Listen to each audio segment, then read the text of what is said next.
హల్లెలూయా. ఏంటి డల్లుగా ఉన్నారు?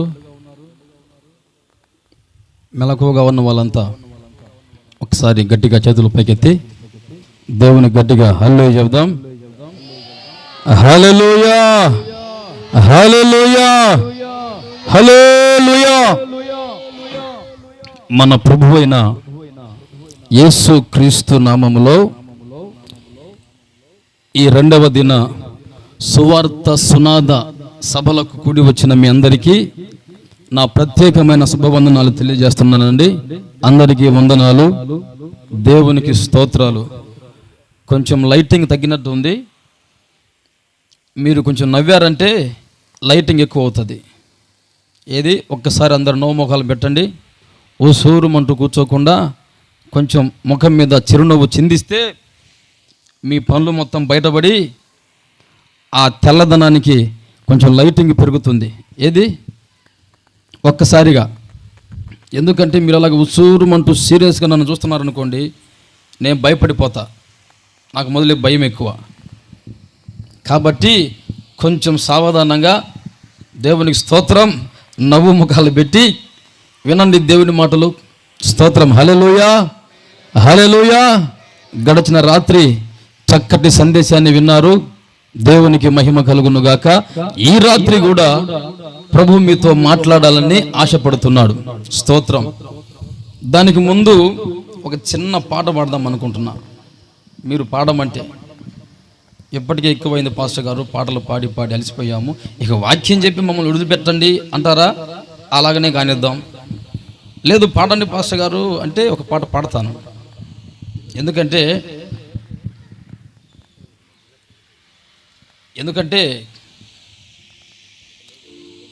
మీరందరూ పాడుతుంటే నాకు కూడా కొంచెం పాడాలనిపించింది. స్తోత్రం. హల్లెలూయా, హల్లెలూయా. ఎందుకంటే అయ్యగారు మంచి సౌండ్ సిస్టమ్ పెట్టాడు. ఈ సౌండ్ సిస్టమ్ చూస్తుంటే హృదయానందం అవుతుంది. ఒక పాట పాడదాం అనిపిస్తుంది. ప్రభు కృపను బట్టి ఈ సంవత్సరం ఒక క్రొత్త పాట రాశాను. నేనేం పెద్ద గాయకుని కాదు, కానీ నా ప్రియమైన దేవుని బిడ్డలారా, ప్రభు ఇచ్చిన కృపను బట్టి ఒక పాట ఈ సంవత్సరం, అంటే ప్రతి సంవత్సరం ఒక పాట రాస్తుంటాను. ఆ పరంపరలో ఈ సంవత్సరం కూడా ఒక పాట వ్రాయడానికి ప్రభు కృపనిచ్చాడు. ఒక పల్లవి, ఒక చరణం పడతాను.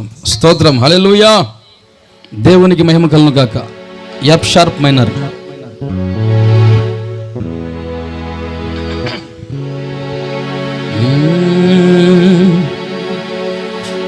కృప నిమ్మయా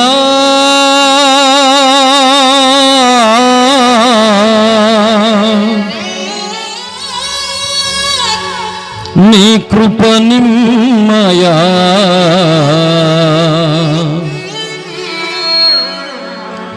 కృప నిమ్మయా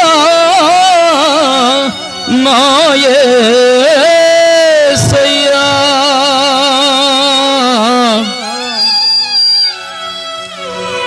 నీ కృప నిమ్మయా నా యేసయ్యా, నీకై సాక్షిగా నిలిచే కృప నిమ్మయా, నీతో నిత్యము నడిచే కృప నిమ్మయా.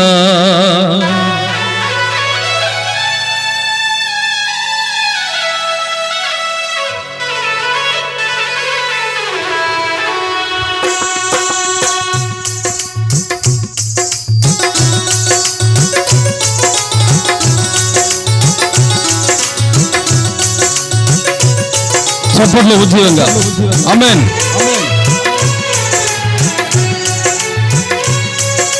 కృప నిమ్మయా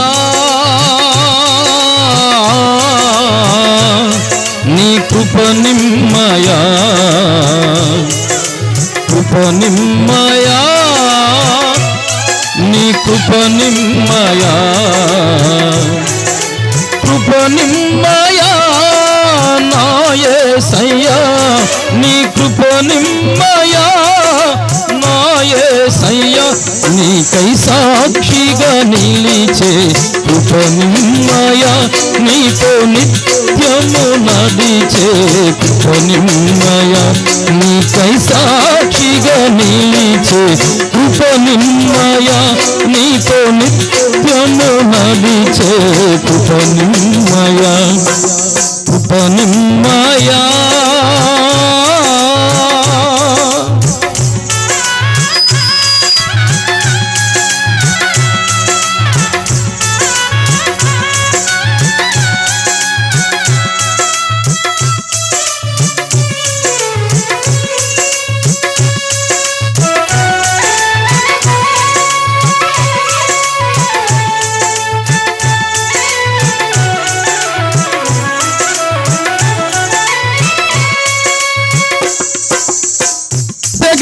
ప్రార్థించే కృప నిమ్మయ మెలకువతో మొరపెట్టే కృప నిమ్మయ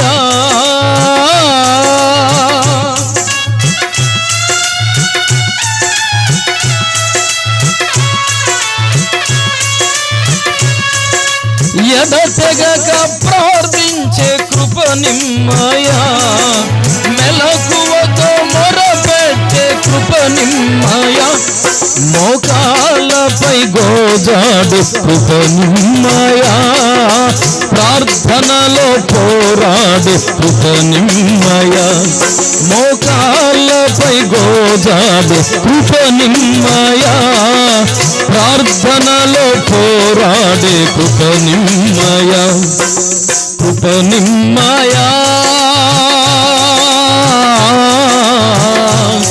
నీ కృప నిమ్మయ కృప నిమ్మయ నా యేసయ్యా నీ కృప నిమ్మయ నా యేసయ్యా నీకై సాక్షిగా నిలిచే కృప నిమ్మయ నీతో నిత్యము నడిచే కృప నిమ్మయ నీకై సాక్షిగా నిలిచే కృప నిమ్మయ నీతో నిత్యము నడిచే కృప నిమ్మయ కృప పొందుచు నీ కృప పొందుచు కృప వెంబడి కృపను పొందుచు నీ కృపలో వర్ధిల్లు భాగ్యము నిమ్మయ్యా నీకై హత సాక్షినై మరణింప ధన్యత నిమ్మయ్యా నీ కృపలో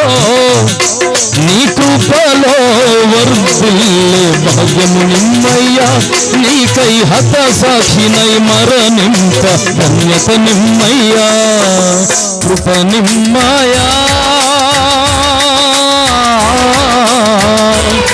నీ కృప నిమ్మయా కృప నిమ్మయా నా యేసయ్యా నీ కృప నిమ్మయా నా యేసయ్యా నీకై సాక్షిగా నిలిచే కృప నిమ్మయా నీతో నిత్యము నడిచే కృప నిమ్మయా నీకై సాక్షిగా నిలిచే కృప నిమ్మయా నీతో నిత్యము నడిచే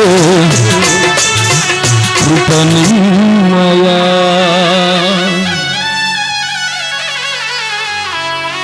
హల్లెలూయా హల్లెలూయా దేవునికి మహిమ కలుగును గాక. నా ప్రియమైన సహోదరులారా, మన ప్రభువైన యేసుక్రీస్తు ఈ భూమి మీద నరావతారిగా సంచరించే ఆ రోజుల్లో ఒకసారి యేసు ప్రభు కూడా ఇదే విధంగా ఒక ప్రాంతంలో సభలు ఏర్పాటు చేసినట్టున్నాడు. స్తోత్రం, హల్లెలూయా. యేసు ప్రభు కూడా కొండ మీద సభలు ఏర్పాటు చేసి అనేక మంది ప్రజలు తరలి రాగా, అనేక మంది ప్రజలు సమకూడి రాగా వారందరి మీద ఆయన కనికరపడి కృపగలిగిన మాటలు, దయగలిగిన మాటలు, ఆదరించే మాటలు, ఓదార్చే మాటలు, ధైర్యపరిచే మాటలు చెప్తా ఉంటే ఆయన నోట నుండి జాలువారిన ఆ మాటలు వింటూ ప్రజలు తమ్మును తాము మైమరచి అలాగే ఆయన నోటి వైపు అలాగే చూస్తూ ఉండిపోయారు. ఎవ్వరు కూడా అటు ఇటు తిరగకుండా, ఎవరు కూడా శబ్దం చేయకుండా, ఎవరు కూడా ఏ విధమైనటువంటి ఆందోళనకు గురి కాకుండా అందరూ ఆసక్తిగా, ఆశగా, ఆకలిగా ఆయన మాటలు వింటూ అలాగే ఉన్నారండి. అయితే కొంతసేపు అయిన తర్వాత, కొంత సమయం గడిచిన తర్వాత ఉన్నట్టుగా ఉండి ఒక్కసారిగా అంత నిశ్శబ్దంగా కూర్చొని ఉన్నటువంటి ఆ ప్రజలు, అంత పద్ధతిగా క్రమంగా కూర్చొని ఆయన మాటలు అలాగే ఆలకిస్తూ ఉన్నటువంటి ఆ ప్రజలు ఉన్నట్టుగా ఉండి ఒక్కసారిగా కకలావికలమై అందరూ ఎడలట్టు అరుచుకుంటూ వామ్మో వాయో అని అరుచుకుంటూ పారిపోతున్నారంతే, చల్లాచెదరైపోతున్నారు. ఉన్నట్టుగా ఉండి ఒక్కసారిగా అప్పటి వరకు మంచిగా కూర్చొని అలాగే ఆయన మాటలు వింటున్నటువంటి ప్రజలు ఒక్కసారిగా చెదరిపోతున్నారు, పరారులై పారిపోతున్నారు. ఏమైంటుందంటారు? అలాగే ఆయన మాటలు గమనిస్తూ ఉన్నటువంటి ఆ ప్రజలు ఎంతో ఆశగా, ఆకలిగా, ఆసక్తిగా ఆయన మాటలు అలాగే వింటూ కదలకుండా మెదలకుండా ఉన్నటువంటి ఆ ప్రజలు, ఆ జనులు, ఆ జన సమూహము ఒక్కసారిగా ఉన్నట్టుండి కంగారుగా ఏదో జరిగిపోయినట్టుగానే ఎటొలట్టు పరారులై చెదరైపోతున్నారు. ఏమై ఉంటుంది? మీకు ప్రశ్న చెప్పగలరా ఎవరన్నా? ఏంటండి? దేవునికి మహిమ కలుగును గాక. మేము చెప్పే పని అయితే ఇంక నువ్వెందుకు వచ్చింది అన్నట్టుగా చూస్తున్నారు మీరు. దేవునికి స్తోత్రం. సరే నేనే చెప్తా. దేవునికి మహిమ కలుగును గాక. మీకు ఈ మాటలు చెప్పాలని అన్నగారు మమ్మల్ని కర్నూలు నుంచి పిలిపించారు. దేవునికి స్తోత్రం. హల్లెలూయా, హల్లెలూయా. దేవునికి మహిమ కలుగును గాక. కర్నూలు ప్రాంతం నుంచి అన్నగారు మమ్మల్ని ఎంతో ప్రేమతో ఆహ్వానించారు. వాస్తవం చెప్పాలంటే ఆయన నాకన్నా సీనియర్ ఆయన తగ్గించుకొని ఆయనకన్నా చిన్నవాడైన నన్ను ఇక్కడ నిలబెట్టాడు. అది ఆయన తగ్గింపుకు తార్కాణం. దేవునికి మహిమ కలుగును గాక. హల్లెలూయా. జీవన్ అన్నగారు అంటే మాకు ఎంత అభిమానమో, ప్రేమ. మేము సేవలో కలిసి ఇంతకుముందు ఒక సంస్థలో ఉన్నాము, అందరం కలిసి సేవ చేశాము. అప్పటి నుంచి అన్నగారు ఎంతో తగ్గింపుతో ప్రేమ కలిగినవాడు. దేవునికి స్తోత్రం. హల్లెలూయా. ఆయన పొగడ్డం కాదు కానీ ఉన్న వాస్తవం అది. సరే, దేవునికి మహిమ కలుగును గాక. హల్లెలూయా. చెప్పండి, మీరు డల్లుగా ఉంటే కష్టం. కొంచెం ఉత్సాహంగా ఉన్నారంటే సైతానుకు సిగ్గు, దేవునికి మహిమ కలుగుతుంది. హల్లెలూయా, హల్లెలూయా, హల్లెలూయా. నేను ముచ్చటగా 3 మాటలు చెప్పి ముగిస్తా. మిమ్మల్ని ఎక్కువ ఇబ్బంది పెట్టను. 10 గంటలకంతా ముగిచేస్తా. ఎందుకంటే దూర ప్రాంతాల నుంచి వచ్చిన వారు కూడా ఉన్నారని నాకు తెలిసింది కాబట్టి మిమ్మల్ని ఇబ్బంది పెట్టను. ముచ్చటగా 3 మాటలు చెప్పి ముగిస్తా. స్తోత్రం. అయితే మీరు అడ్డు తిరగకుండా శ్రద్ధగా వినాలి. వింటారా? ఎవరు తలకోయపట్లేదేంటి? వింటారా, తింటారా? మీరు వింటామంటున్నారు, తింటాం త్వరగా అంటున్నారు. నాకు అర్థం కావట్లా. దేవునికి స్తోత్రం. వింటాం కానీ పాస్టర్ గారు ఇంతకీ ఆ సంగతి ఏంటో చెప్పాయా బాబు? ఏంటో సంగతి? ఇంతకీ వాళ్ళందరూ అంత శ్రద్ధగా దేవుని మాటలు వింటున్నటువంటి వాళ్ళు ఎందుకు చెదరిపోయారు? అది చెప్పాయా ముందు మాకు అన్నట్టుగా మీలో చాలా మంది ముఖాల్లో ఆ ప్రశ్న నాకు కనబడుతుంది కొట్టొచ్చినట్టుగా. కాబట్టి చెప్తాను, వినండి. దేవునికి స్తోత్రం. హల్లెలూయా.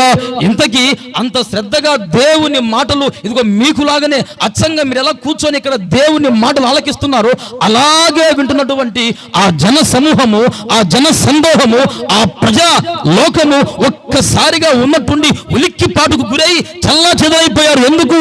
దానికల్లా కారణం ఏంటంటే వారి మధ్యలోకి ఏమొచ్చింది? పాము వచ్చిందా? వారి మధ్యలోకి ఏమొచ్చింది? సింహం వచ్చిందా? లేక పులి వచ్చిందా? ఎలుగుబంటి వచ్చిందా? మా ప్రాంతంలో తరచుగా వస్తుంటాయి అవన్నీ. నల్లమల అడవి మాది. దేవునికి స్తోత్రం. దూరణాల ప్రాంతం. హల్లెలూయా. నా ప్రియమైన దేవుని బిడ్డలారా, అయితే వీళ్ళ మధ్యలోకి పులి రాలేదు, సింహం రాలేదు, ఎలుగుబంటి రాలేదు, ఏ పాము రాలేదు, కానీ కుష్ఠరోగి వచ్చాడు. వీళ్ళ మధ్యలోకి, ఈ జన సమూహం మధ్యలోకి ఒక కుష్ఠరోగి వస్తే ఈ కుష్ఠరోగిని చూసినటువంటి ఆ ప్రజలు ఒక్కసారిగా భయపడిపోయి, బెంబేలెత్తిపోయి, కంగారు పడిపోయి, ఉన్న పాటున ఉన్నట్టుగా ఉండి, అంత శ్రద్ధగా దేవుని మాటలు వింటున్నటువంటి ఆ ప్రజలు కూడా ఒక్కసారిగా కంగారు పడిపోయి కేకలేసుకుంటూ ఎటులటు పారిపోతున్నారు. చెత్త వెంబడి, గుట్ల వెంబడి, అమ్మో అయ్యో అని చెప్పి పరారులై పారిపోతున్నారు. నా ప్రియమైన దేవుని బిడ్డలారా, అందరూ పారిపోయారు. గ్రౌండ్ ఖాళీ అయిపోయింది. అక్కడ ఎవరు లేరు. అందరూ దూరంగా పారిపోయి ఆ దూర కొండల్లో నుంచి, ఆ కోణల్లో నుంచి, ఆ రాళ్ళ సాటు నుంచి, ఆ చెట్ల సాటు నుంచి భయపడుతూ చూస్తున్నారు. ఇంత మంచిగా దేవుని మాటలు వింటూ ఉంటే ఈ దరిద్రుడు ఇప్పుడే ఊడిపడాలా? ఈ పనికి మాలోడు, ఈ రోగిస్తోడు ఇప్పుడే రావాలా? ఆయన ఏదో చెప్తున్నాడో మనం వింటున్నాం. ఆయన చెప్పే మాటలన్నీ హృదయానికి ఎంతో హాయిగా ఉన్నాయి, ఆనందంగా ఉన్నాయి, సంతోషంగా ఉన్నాయి, సమాధానంగా ఉన్నాయి, ఆదరణ కలుగుతుంది. అటువంటి సమయంలో ఈ కుష్ఠరోగి, ఈ రోగిస్తోడు, ఈ పనికి మాలోడు, ఈ ముక్కు చెవులు లేనోడు ఇప్పుడే రావాలా అని అందరూ ఉరిమిరిమి చూస్తున్నారు దూరంగా పోయి. అటువంటి పరిస్థితిలో ఆ కుష్ఠరోగి పరిస్థితి ఎలా ఉందో తెలుసా నా ప్రియమైన దేవుని బిడ్డలారా?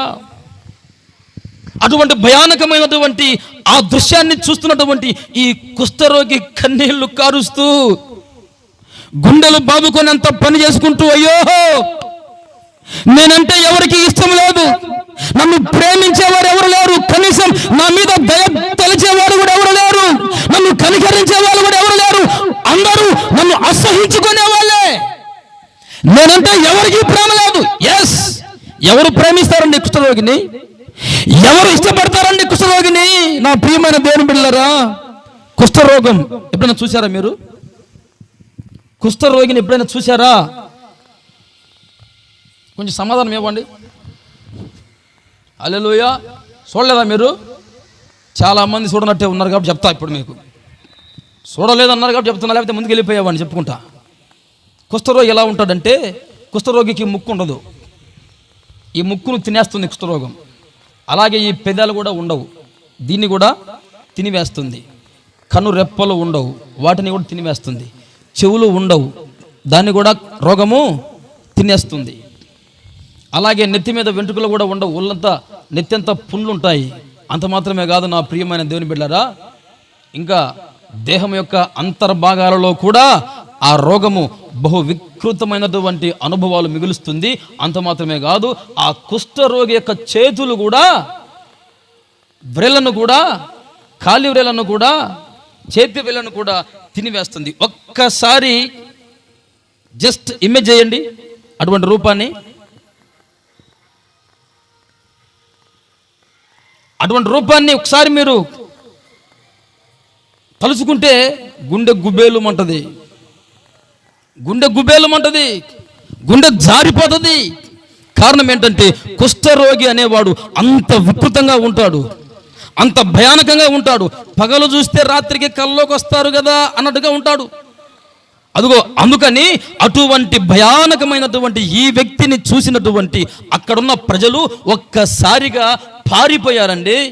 సభను విడిచిపెట్టి ఆయన చెప్పే మాటలు కూడా పట్టించుకోకుండా ఒక్కసారిగా చెల్లాచెదరైపోతే ఆ పరిస్థితిని చూసినటువంటి ఈ కుష్ఠరోగి ఏడుస్తున్నాడు. అయ్యో నేనంటే ఎవరికి ప్రేమ లేదు, నేనంటే ఎవరికి దయ లేదు, కరుణ లేదు, కటాక్షం లేదు, కనికరమే లేదు. ఎందుకనంటే నా రోగాన్ని బట్టి, నా స్థితిని బట్టి, నా పరిస్థితిని బట్టి, నేను కలిగి ఉన్నటువంటి ఈ పాప రోగాన్ని బట్టి నన్ను ప్రేమించేవారు ఎవరు లేరు. అంతెందుకు, నన్ను కట్టుకున్న నా భార్య మాత్రం నన్ను చేరదీస్తుందా? ఈ పరిస్థితిలో నేను కన్న రక్తము పంచుకొని కన్నటువంటి నా పిల్లలైనా నన్ను చేరదీస్తారా?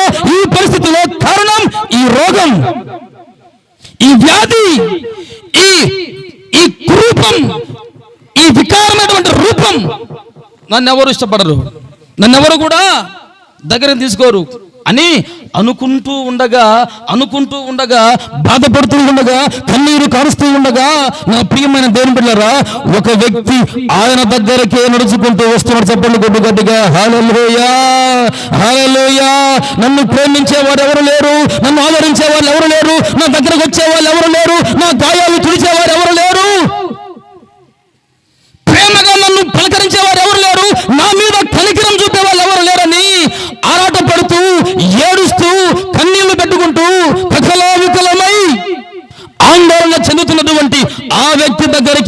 ఒక వ్యక్తి నడుచుకుంటూ వస్తున్నాడు. హల్లెలూయా.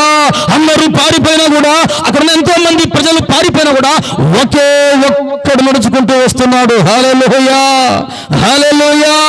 ఆయన పేరు, ఆయన పేరు, ఆయన పేరు, ఆయన పేరు,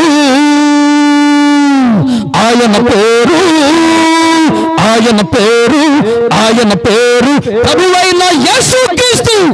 కాడు కాడు, కానే కాడు, నాకు ఆధారమైన వాడు నరుడు కాడు. కాడు కాడు, కానే కాడు, నేను నమ్మిన దేవుడు సామాన్యుడు కాడు. ఎర్ర సముద్రమునే చీల్చినవాడు, ఎరికో గోడలు కూల్చినవాడు, సూర్య చంద్రులను ఆపినవాడు, శత్రు సైన్యములనే ముంచినవాడు, యొర్దాను నదినే ఏకరాశిగా చేసి తన ప్రజలందరినీ నడిపించినవాడు. ఏమనుకున్నావు ఆయనను, ఎవ్వరనుకున్నావు నీవు? ఏమనుకున్నావు ఆయనను, ఎవ్వరనుకున్నావు? ఆయన పేరు, ఆయన పేరు, ఆయన పేరు, ఆయన పేరు ప్రభువైన యేసుక్రీస్తు. హల్లెలూయా. దేవాతి దేవుడై ఉండి, ప్రభువుల ప్రభువై ఉండి, రాజుల రాజై ఉండి, సైన్యముల అధిపతి అయి ఉండి,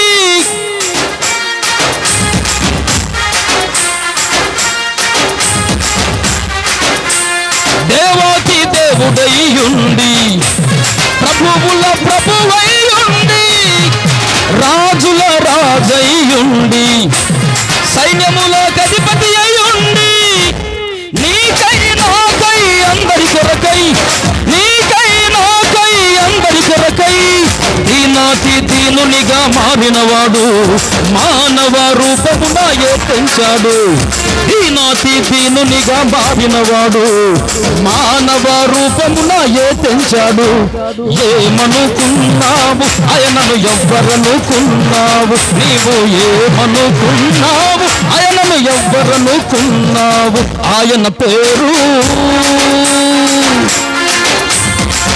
ఆయన పేరు, ఆయన పేరు, ఆయన పేరు ప్రభువైన యేసుక్రీస్తు. హల్లెలూయా. ఆ ప్రభువైన యేసుక్రీస్తు అందరి చేత వెలివేయబడిన, త్రోయబడిన, నెట్టబడిన, కొట్టబడిన, తిట్టబడినటువంటి ఆ వ్యక్తి దగ్గరకు సరాసరిగా నడుచుకుంటూ వస్తుంటే అది గమనించినటువంటి ఆ కుష్ఠరోగి అనుకుంటున్నాడు, అయ్యో నన్ను చూసి అందరూ పారిపోయారు కదా, నన్ను చూసి అందరూ చెదరించుకున్నారు కదా, నా రోగాన్ని బట్టి, నా పాపాన్ని బట్టి, నా శాపాన్ని బట్టి, నా అతిక్రమ క్రియలను బట్టి అందరికీ నేను దూరం అయిపోయాను కదా, ఈయనేంటి సరాసరి నా దగ్గరికే వస్తున్నాడు, నన్ను వెతుక్కుంటూ వస్తున్నాడు, అందరూ నాకు దూరం అయితే ఈయనేమిటి నా దగ్గరకు వస్తున్నాడు అని చెప్పి ఆయనకు మ్రొక్కి ఒక మాట అంటాడు. చదవన్న వాక్యాన్ని. దేవునికి మహిమ కలుగును గాక. మార్కు శుభవర్తమానము 1వ అధ్యాయము. స్తోత్రం. హల్లెలూయా. 40వ వాక్యాన్ని దేవునికి స్తోత్రం చదవాలి. మోకాళ్ళుని, అయ్యా నేనంటే ఎవరికి ఇష్టం లేదయ్యా, నన్ను ప్రేమించేవారు ఎవరు లేరయ్యా, నన్ను చేరదీసేవారు ఎవరు లేరయ్యా, నాపై కరుణ చూపించే వాళ్ళు ఎవరు లేరయ్యా, నన్ను దగ్గరకు తీసుకునేవారు కాదు కదా, అసలు నా దగ్గరకు వచ్చేవాళ్ళు, నేను వారి దగ్గరకు పోయినా నిలబడే వాళ్ళు ఎవరు లేరు. చూసావు కదా, అందరూ పారిపోయారు. దరిద్రుణ్ణి, దౌర్భాగ్యుణ్ణి, ఎంతో ఎంతో సంతోషంగా సాగుతున్న ఈ సభలోకి వచ్చాను, నేను కూడా నీ మాటలు విందామని. అయితే చూసావు కదా, నన్ను చూసి అందరూ పారిపోయారు. కారణం, నేనంటే ఎవరికి ఇష్టం లేదు. అయితే నీకన్నా ఇష్టమైతే, నీవైనా నా పైన కనికరం చూపించగలిగితే, నీవైనా, ఎందుకో నువ్వు నా దగ్గరికే వస్తున్నావు, అందరూ నాకు దూరంగా పారిపోయినా నీవు మాత్రం నాకు దగ్గరగా వస్తున్నావు కనుక నేను ఈ ప్రార్థన చేయగలుగుతున్నాను. నీకు ఇష్టమైతే నన్ను ముట్టి శుద్ధునిగా చెయ్యి అని అనగానే, ఓరి కుష్ఠరోగి, నువ్వంటే నాకు ఇష్టం లేదురా అన్నాడా? ఎప్పుడైతే ఆ కుష్ఠరోగి ఆ ప్రార్థన చేశాడో, ఎప్పుడైతే అతను మోకాళ్ళుని నమస్కరించి విశ్వాసముతో, ఎందుకు విశ్వాసం అంటే ఆయన దగ్గరకు వచ్చాడు నడుచుకుంటూ, దేవునికి మహిమ కలుగును గాక, హల్లెలూయా హల్లెలూయా. నా యేసయ్య రోగిని చూసి రోతపడేవాడు కాదు, నా యేసయ్య పాపిని చూసి పక్కకు పోయేవాడు కాదు, ఆయన ప్రేమ కలిగిన దేవుడు. హల్లెలూయా హల్లెలూయా. రోగిని చూసి నాడు రోతపడను లేదు, పాపిని చూసి నాడు పక్కకు తొలగా లేదు, రమ్మని పిలిచినాడు నా యేసయ్య, స్వస్థపరచినాడు నా యేసయ్య, రమ్మని పిలిచినాడు నా యేసయ్య.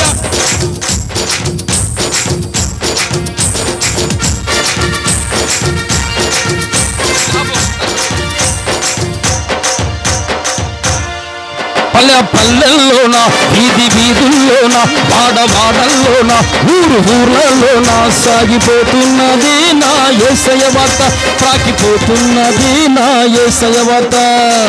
రోగిని చూసినాడు రోతపడను లేదు, అతని చూసినాడు పక్కకు తొలగా లేదు, రమ్మని పిలిచినాడు నా యేసయ్య, స్వస్థపరచినాడు నా యేసయ్య, రమ్మని పిలిచినాడు నా యేసయ్య, స్వస్థపరచినాడు నా యేసయ్య.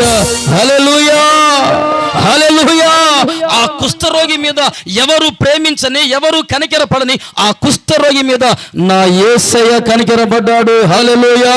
నేను ప్రకటించే నా ప్రభువైన యేసు క్రీస్తు కనికరము చూపించే దేవుడు, ప్రేమించే దేవుడు, స్థితిగతులను బ్రతుకును విప్లవాత్మకంగా మార్చగలిగిన వాడు. నేను ప్రకటించే నా ప్రభువైన యేసు క్రీస్తు. నీవు పాపివని నిన్ను పక్కకు తోసేవాడు కాదు, నీవు రోగివని నిన్ను చూసి రోతపడేవాడు కాదు. ఆ కుష్ఠరోగిని నా యేసు ప్రభు కనికరపడి, కుష్ఠరోగుడా కొంచెం దూరంగా నిలబడు.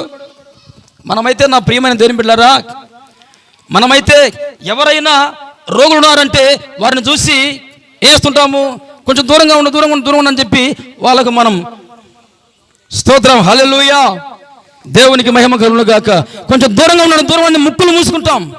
అయితే నా ప్రభు అయిన యేసు క్రీస్తు, మనము ఆరాధించే మన ప్రభు అయిన యేసు క్రీస్తు రోగిని చూసి రోతపడేవాడు కాదు, పాపిని చూసి పక్కకు పోయేవాడు కాదు. యేసు ప్రభు అతని మీద కనికరపడి, కనికరం పడ్డం మాత్రమే కాదు, అక్కడ రాయబడిన మాట ఏంటంటే, అతనిని వినాలి, అతనిని ఈ రోగిని, అయ్యా కొంచెం తగ్గించలే పాపం, దేవునికి స్తోత్రం. అన్నోళ్ళు పాపం మంచిగా ఉన్నారు, దేవుడు వారిని దీవించును గాక, ఈ గ్రామాన్ని దేవుడు ఆశీర్వదించును గాక, బిడ్డలందరినీ ప్రభు ఆశీర్వదించి స్థిరపరిచి బలపరచును గాక. హల్లెలూయా హల్లెలూయా హల్లెలూయా. నా ప్రియమైనటువంటి దేవుని బిడ్డలారా, ఈ కుష్ఠరోగి మీద కనికరం పడడం మాత్రమే కాదు, ఏం చేశాడు? ముట్టి, చెయ్యి చాపి ముట్టి వాని కౌగలించుకొని, దేవునికి మహిమ కలుగును గాక, ఆన్ని బాగు చేశాడు. దేవునికి స్తోత్రం. హల్లెలూయా హల్లెలూయా. ఎప్పుడైతే ఆయన ప్రేమ కలిగిన కౌగిలింత స్పర్శ చూశాడు, రుచి చూశాడు, ఒక్కసారిగా తినివేయబడిన ముక్కు కొత్తగా మొలిచింది. చప్పట్లు కొట్టు గట్టిగా, నీకు చేతులుంటే. ఒక్కసారిగా నూతనమైన వేళ్ళు మొలిచాయి, నూతనమైన చెవులు మొలిచాయి, నూతనమైన పెదాలు మొలిచాయి, నూతనమైన వెంట్రుకలు వచ్చాయి. ఆ వ్యక్తికి అందమే అందం, ఆ వ్యక్తికి అందమే అందం, ఇంతకు ముందెన్నడూ లేనటువంటి సౌందర్యం. హల్లెలూయా. ఒక నూతనమైన దేహం వచ్చింది, ఒక క్రొత్త దేహం వచ్చింది, కొత్త దేహము. దేవునికి మహిమ కలుగును గాక. హల్లెలూయా హల్లెలూయా.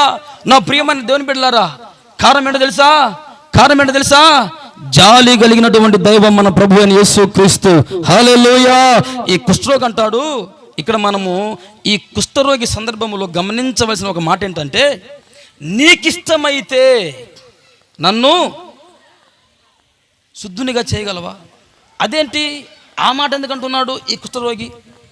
అయ్యా నన్ను బాగు చేయి బాబు అనాలి కదా. వినాలి వినాలి వినాలి. బాబు నన్ను బాగు చేయి బాబు, నేను అన్నం పెడతాను అని అనాలి కదా. అనకపోగా ఏమంటున్నాడు చెప్పండి?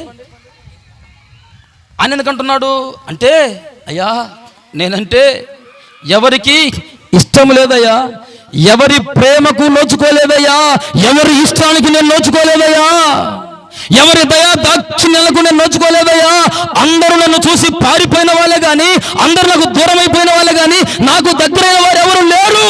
ఆదరించేవారు లేరు, ఓదార్చేవారు లేరు, చేదరించేవారు నా చుట్టూ ఉన్నారు అని వారి చేదరణలకు విసిగిపోయినటువంటి ఆ వ్యక్తి ఆదరణ లేని పరిస్థితుల్లో, ఓదార్పు లేని పరిస్థితుల్లో, ఎవరి చేత ప్రేమింపబడినటువంటి ఆ వ్యక్తి ప్రేమను కోరుకుంటున్నాడు, ఇష్టాన్ని కోరుకుంటున్నాడు. ఏమన్నా తెలుసా? నీకిష్టమైతే దేవునికి మహిమ కలుగును గాక. హల్లెలూయా, హల్లెలూయా. నీకిష్టమైతే నన్ను శుద్ధిగా చేయగలవా? నేనంటే ఎవరికి ఇష్టం లేదయ్యా. చివరికి నా భార్య, బంధువులు కూడా, నా కన్న బిడ్డలు కూడా, నా తల్లిదండ్రులు కూడా, నా అన్నదమ్ములు కూడా ఇష్టపడకుండా నన్ను వెలివేశారు. కారణం నేను కలిగి ఉన్న ఈ రోగాన్ని బట్టి. ఈ రాత్రికాల సమయంలో ప్రియమైన సహోదరి సహోదరుడా, నీ జీవితం కూడా ఇలాగే ఉందేమో. ఈ కుష్ఠరోగం అంటే ఏమిటి? పాపం. పాపం. ఒక త్రాగుబోతును ఎవరైనా ఇష్టపడతారా? ఒక దొంగని ఎవరైనా ఇష్టపడతారా? ఒక వ్యభిచారిని ఎవరైనా ఇష్టపడతారా? ఒక కోపిష్టివాణ్ణి, ఒక నరహంతకుణ్ణి,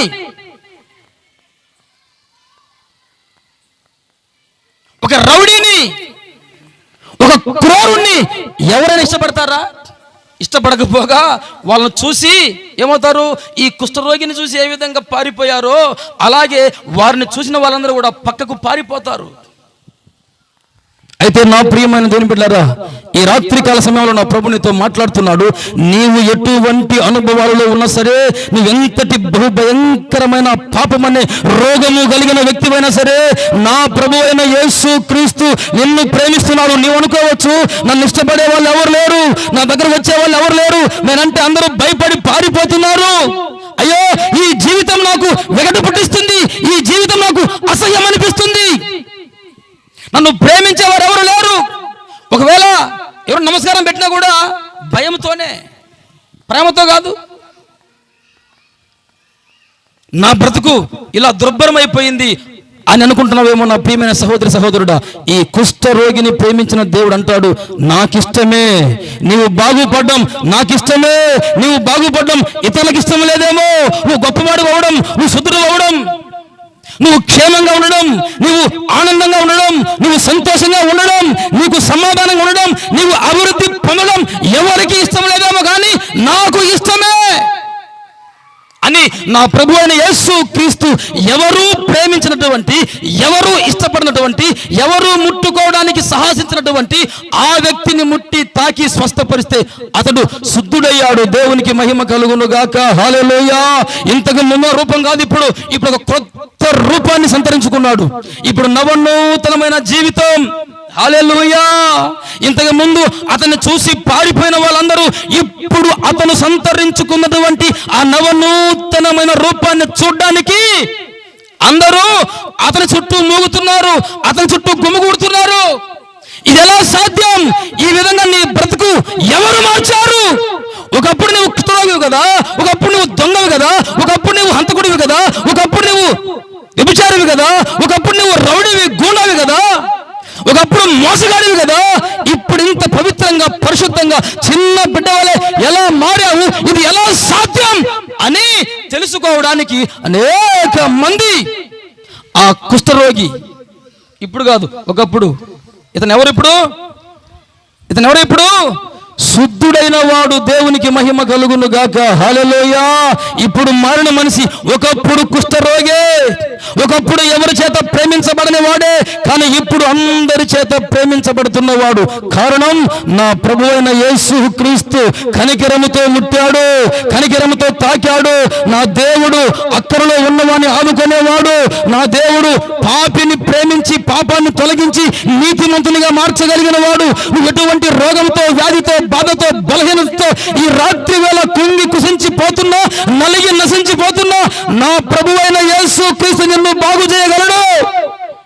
నువ్వెవరైనా సరే, ఎటువంటి స్థితిగతుల మధ్యలో ఉన్నా సరే, నా ప్రియమైన సహోదరి సహోదరుడా, ఎటువంటి పరిస్థితిలో ఉండి ఈ వాక్యాన్ని నువ్వు ఎక్కడ ఉండి ఆలకిస్తున్నావో ఈ మాటలు నా ప్రభువు ఈ రాత్రి నీతో మాట్లాడుతున్నాడు. హల్లెలూయా. నువ్వు ఎటువంటి వాడివైనా సరే, నువ్వు ఎటువంటి దానివైనా సరే నిన్ను ప్రేమతో కనికరంతో తాకి నీ జీవితాన్ని విప్లవాత్మకముగా మార్చగలిగిన వాడు ఆయన పేరు ప్రభు అయిన యేసు క్రీస్తు. హల్లెలూయా, హల్లెలూయా, హల్లెలూయా. నా ప్రియమైన సహోదరులారా, అదేవిధంగా ఈ కుష్ఠరోగి జీవితాన్ని మనం గమనించాం కదా. ఇప్పుడు ఈ కుష్ఠరోగి జీవితం మారిపోయింది, నూతనమైన వాడిగా మార్చబడ్డాడు. ఇప్పుడు ఇతను ఒకప్పుడు ఇతన్ని కుష్ఠరోగిగా చూసిన వాళ్ళందరూ ఇప్పుడు శుద్ధులైన వానిగా చూసి అనేక మంది అతని వద్దకే వస్తున్నారు. దేవునికి మహిమ కలుగును గాక. హల్లెలూయా.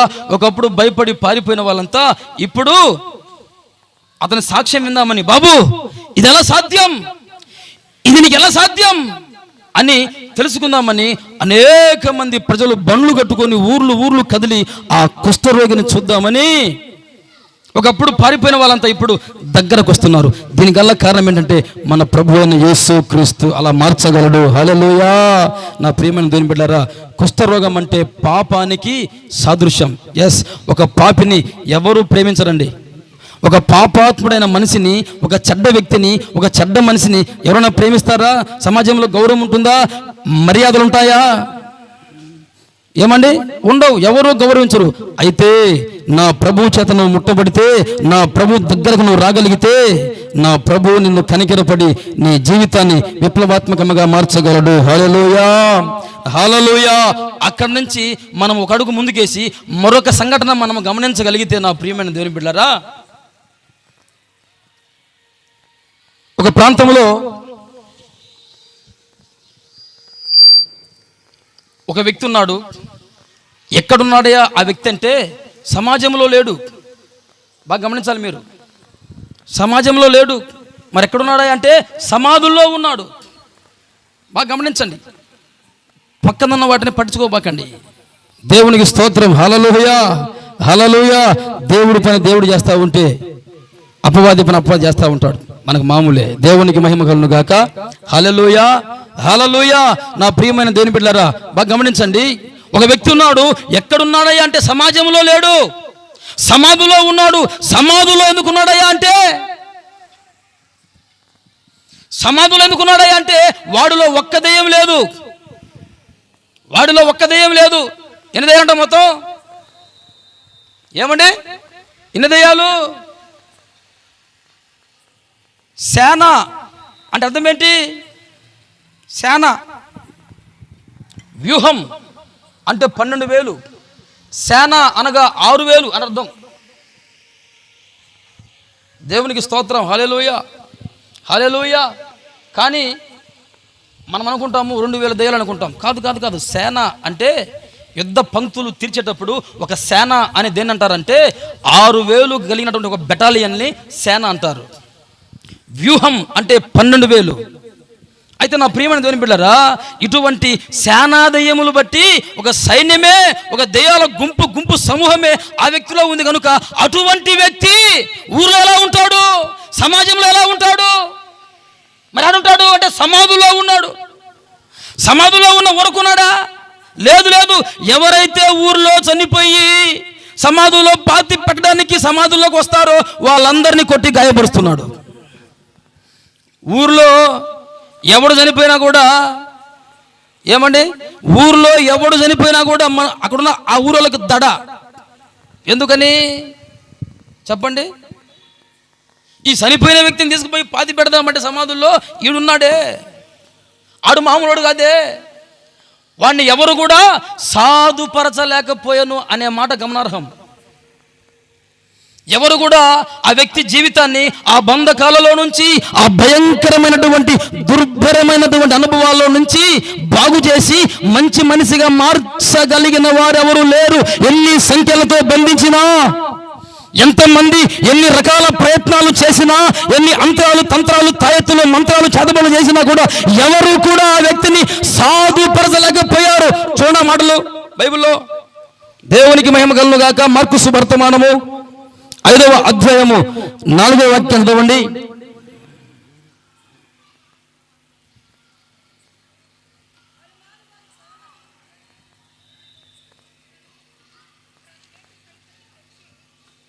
బాగా గమనించండి మాటలు.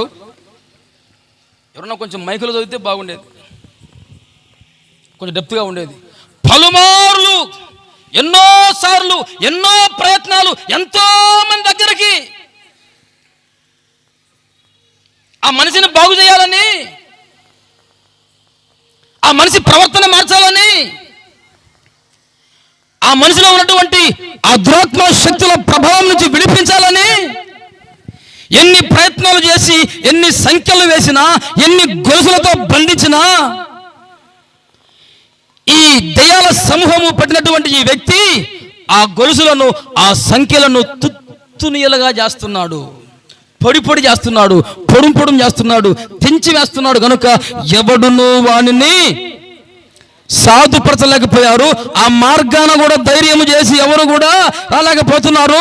సచ్చిన వాడిని సమాధుల్లో పాతి పెడదామంటే ఎడాపెడ. వీడి బాధ ఎక్కువైపోయింది. ఇప్పుడు సచ్చినోడు గురించి ఏడవాలనా? ఈయన్ని పూడ్చిపెట్టడానికి సమాధంలోకి పోదామంటే వాడున్నాడే, ఎంతమంది వచ్చినా వాడికి లెక్కలేదు. అందరి మీద దాడి చేస్తున్నాడు, వాడికై వాడు కూడా గాయపరుచుకుంటున్నాడు. ఇది వాడి పరిస్థితి. కారణం ఏంటంటే వాడిలో ఉన్నటువంటి దురాత్మల సమూహము. నా ప్రియమైన దేవుని బిడ్డలారా, ఒకటా రెండా, ఒక మనిషిలో ఇంచుమించు 6000 దయ్యాలంట. ఎస్, ఈ రోజున కూడా ఒక మనిషిలో ఎన్ని రకాలైన దయ్యాలో చెప్పాలంటే, అవునా కదా? ఉన్నాయంటారా దయ్యాలు? దయ్యాలు లేవా? బీడీ ఒక దయ్యం, ఎస్, సిగరెట్ ఒక దయ్యం, పాన్ పరాగ్ ఒక దయ్యం, దొంగతనం ఒక దయ్యం, ఏమండి వ్యభిచారం ఒక దయ్యం, మోసం, పగ, ఈర్ష్య, ద్వేషం, ఇవన్నీ కూడా ఒక మనిషిలో సేనా దయ్యంలాగా ఉన్నాయి. కనుక ఎవడును వాడిని సాధుపరచలేకపోయాను. ఎన్ని సంఖ్యలు వేసినా, ఎన్ని గొలుసులతో కట్టేసినా, ఎన్ని మంత్ర తంత్ర తాయెత్తులు వేసినా కూడా ఆ మనిషి బుద్ధి మారడం లేదు. ఎన్ని ప్రయత్నాలు చేసినా. ఆ మధ్య ఒకడు బాగా తాగుతున్నాడని తాగి తాగి తాగి తలకు పోసుకొని ఉన్నదంతా ఊడ్చేస్తున్నాడని చెప్పి ఆ ఇంట్లో భార్య బిడ్డల కడుపు కొట్టి వారి కడుపులు ఖాళీ చేసి వీడి కడుపు నింపుకుంటున్నాడని. దేనితోనండి? పొగతో భార్య బిడ్డల కడుపులు ఖాళీ చేసి పొగతో వాడి కడుపు నింపుకుంటున్నాడు. ఇదొక దెయ్యం. అలాగే మందుతో వాడి కడుపు నింపుకుంటున్నాడు. ఏమండి, ఆ మధ్య ఒక కుటుంబాన్ని చూస్తే 3 పిల్లకాయలు. ఆ పిల్లకాయలకు చొక్కా ఉంటే నిక్కర్ లేదు, నిక్కర్ ఉంటే చొక్కా లేదు. అలాగే పాపం ఆ ఇంటి ఇళ్ళకి సరైన వస్త్రాలు లేవు, అందరికీ సింపుల్ జుట్లే. ఏమయ్యా బ్రదరు, కొంచెం పిల్లలకు మంచి బట్టలు తీసుకుపోయావా అంటే, పాస్టర్ గారు మీరు భలే చెప్తారండి, మీకేమండి, అసలు నా జీతం ఎంత అండి, అసలు నా జీతం ఏంటి, నా పరిస్థితి ఏంటి అన్నాడు. మంచిదే కదా. అయితే నేను ఒకటి అడిగా, బాబు నీ జీతం, సరే నీ జీతం 3000 అనుకో, మంచిదే. రోజుకి ఎంత ఖర్చు పెడతావు నువ్వు? రోజుకి ఎన్ని సిగరెట్లు తాగుతావు? ఇంచుమించు ఒక 2 తాగుతానండి. ఎంత అండి సిగరెట్ ప్యాకెట్ ఎంత? ఎవరు లేరు ఇక్కడ తాగేవాళ్ళు? ఉన్నారా? ఉంటే ఎదురు పెగెత్తండి. ఎవరు లేరే? సరే, సిగరెట్ ప్యాకెట్ 10 రూపాయలు వేసుకోండి. నాకు కూడా తెలియదు మరి ఎంతో అనుకుందాం. ఆ రకంగా ఒక రోజుకి వచ్చి 2-3 ప్యాకెట్లు తాగుతున్నాడు అంటే ఎంత అంటే దాని ఖర్చు? రోజుకి 30 రూపాయలు వేసుకోండి. మళ్ళీ అగ్గిపెట్టి దానికి మళ్ళీ అది చాలక మళ్ళీ పైన ఏంటి పాన్ పరాకు, కిల్లి, వీటికి. ఈ రకంగా ఆ వ్యక్తి యొక్క సగటు ఖర్చు రోజుకు వచ్చేసి ఖర్చు ఎంత అంటే ఇంచుమించు 50 రూపాయలు ఖర్చు అవుతుంది అనుకోండి. అంచనా వేస్తున్నాం మీకు. అప్పుడు నెలకి ఎంత అండి? రోజుకు 50 రూపాయలు అనుకున్నా కూడా నెలకెంత? జీతం ఎంత? 3000. ఇతని ఖర్చు ఎంత? పర్సనల్ ఎంత? 1500. అంటే చూడండి నా ప్రియమైన దేవుని బిడ్డలారా, అతని జీవితం ఎలా ఉందో చూడండి. భార్య బిడ్డల కడుపు నింపవలసినటువంటి వాడు తన కడుపు నింపుకుంటున్నాడు ఇత్యాది పనికి మాలిన అనుభవాలతో. అయితే నా ప్రియమైన దేవుని బిడ్డలారా, ఒక మాట మీకు చెప్తున్నా, ఈ సందర్భంగా గుర్తు చేస్తున్నా. యేసు ప్రభు నమ్ముకుంటే ధనవంతులమైపోతాము, యేసు ప్రభు నమ్ముకుంటే ధనవంతులైపోతారు, ఆస్తులు వచ్చేస్తాయి, కలిసి వస్తాయి అని చెప్పి అంటారు. కానీ అది కాదు కారణం, అది కాదు కారణం. యేసు ప్రభు నమ్ముకున్న వ్యక్తికి ఏమొస్తుంది? ధనము రాదు, ఐశ్వర్యం రాదు. మరి ఏమొస్తుందంటే, ఇదిగో ఈ అలవాట్ల నుంచి విడుదల కలుగుతుంది. హల్లెలూయా. ఈ అలవాట్ల చేత తనకు తానే నెలకు 1500 ఖర్చు పెట్టుకునే వ్యక్తి ఇప్పుడు యేసు ప్రభు నమ్ముకోవడాన్ని బట్టి, యేసు ప్రభు వ్యక్తిని మార్చడాన్ని బట్టి ఏమవుతుందండి? ఆ 1500 మిగులుతాయి. చప్పట్లు కొట్టు గట్టిగా, హల్లెలూయా హల్లెలూయా. ఇప్పుడు ఏం కలుగుతుంది? మరి ఇప్పుడు ఆ డబ్బులు, ఈ చెడు వ్యసనాలకు పెట్టే డబ్బులు మిగలగా ఫలితంగా ఏం కలుగుతుంది? సమృద్ధి కలుగుతుంది. ఇది యేసు ప్రభు చేసే కార్యం. ఒక తాగుబోతు మారితే ఆ తాగుబోతుగా ఉన్నప్పుడు ఖర్చు పెట్టే ఆ డబ్బులు మిగులుతాయి. దేవునికి మహిమ కలుగును గాక. వాడు త్రాగుడు మానాడు కనుక సమయానికి ఇంటికి పోతాడు. ఆ త్రాగుడుకు పెట్టే డబ్బులు తీసుకుపోయి భార్య బిడ్డలకు శుభ్రంగా వాడు తాగేది మానేసి వారికి మిక్చర్ పొట్లు, పకోడీ, చెకోడి, అట్టిపండు పోతాడు. అప్పుడు ఏమవుతుందండి? అప్పుడు ఆ భార్య ఏమనుకుంటుంది? అయ్యి బాబాయ్, ఏంటి మా ఆయన ఎప్పుడు తాగి ఎప్పుడో మధ్యరాత్రికి ఇంటికి వచ్చేవాడు, ఇప్పుడేంటి టయానికి ఇంటికి వస్తున్నాడు, అందులో మామూలుగా వస్తున్నాడా వచ్చేవాడు? చేతి నిండా వస్తున్నాడు. ఎలా వస్తున్నాడు? చేతి నిండా అంటే ఎట్టా? పకోడీ, చెకోడి, ఇంకా అట్టి పండ్లు. అబ్బాబ్బాబ్బా, ఆయన తెస్తున్నాడే. దీనికి కారణం ఏంటి? దీనికి కారణం ఏంటంటే యేసు ప్రభు వ్యక్తిని మార్చాడు. హల్లెలూయా హల్లెలూయా. ఇది ఐశ్వర్యం అంటే. అంతేగాని యేసు ప్రభు నమ్ముకోగానే టింగుమని ఒక మూట పడుతుంది మన ముందు, డబ్బు మూట అని కాదు. నో, అది కాదండి అర్థం. యేసు ప్రభు నమ్ముకుంటే ధనవంతులమైపోతాము, ఆస్తిపరులమైపోతామని కాదు. కానీ మనకున్న చెడు అలవాట్లను, ఒక వ్యక్తి ఉన్నాడు పేకాట రాయుడు. ఎప్పుడు లేచినప్పటి నుంచి పేకాట ఆడుతూనే ఉంటాడు. పేకాట ఇది ఒక దెయ్యం, మళ్ళా దెయ్యం. ఆ వ్యక్తి ఆ పేకాటకు బానిస అయిపోయి అవసరమైతే భార్యను కూడా, చెప్పకూడదు ఇక్కడ నేను ఇక్కడ నుంచి, ఏమంటే భార్యను కూడా ఆటలో పెట్టేసే అంతటి బహు భయంకరమైన సేనా దయ్యం పట్టిన వ్యక్తి. అయితే ఇప్పుడు ఈ వ్యక్తి పేకాట ఆడి ఆడి ఆడి ఆడి స్థలాలు అమ్ముకొని, ఇల్లు అమ్ముకొని, పొలాలు అమ్ముకొని, భార్య తాలుబుట్టు అమ్ముకొని, ఏమండి ఇంట్లో ఉన్నవన్నీ అమ్ముకొని, ఇక చివరికి ఏమీ లేదు, భార్య మాత్రం మిగిలింది. ఇక భార్యను కూడా అమ్ముకోవాలనుకుంటున్నాడు. అయితే అటువంటి సందర్భంలో ఈ వ్యక్తిని యేసు ప్రభు దర్శించాడు. హల్లెలూయా హల్లెలూయా హల్లెలూయా. ఎప్పుడైతే ఏ వ్యక్తిని యేసు ప్రభు మార్చాడో, ఆ మనసును మార్చాడో, ఆ చెడ్డ మనసును మార్చాడో, ఆ జూదపు మనసును మార్చాడో, ఆ శానా దైవ మనసును మార్చాడో, అప్పుడు ఆ వ్యక్తి మారిపోయాడు. ఇక నుంచి పేకాట లేదు, జూదం లేదు, పందాలు లేవు కాబట్టి డబ్బులు మిగులుతాయి. అలాగ ఐశ్వర్యం కలుగుతుంది, అలా సంపద కలుగుతుంది. చెడ్డ అలవాట్లు లేవు కాబట్టి, యేసు ప్రభు మార్చాడు కాబట్టి, యేసు ప్రభు మనసు మార్చాడు కాబట్టి, ఆ చెడ్డ అలవాట్లకు పెట్టే డబ్బులన్నీ ఏమవుతాయి? చెప్పండి, మిగులుతాయి. దేవునికి మహిమ కలుగును గాక. హల్లెలూయా. నాకైతే ఏమండి ఇంట్లో డబ్బు లేదు, ఒంట్లో జబ్బు కూడా లేదు. చప్పట్లు గట్టిగా ఆమేన్. హల్లెలూయా హల్లెలూయా. ఏమండి ఇంట్లో డబ్బు లేదు, ఒంట్లో జబ్బు కూడా లేదు.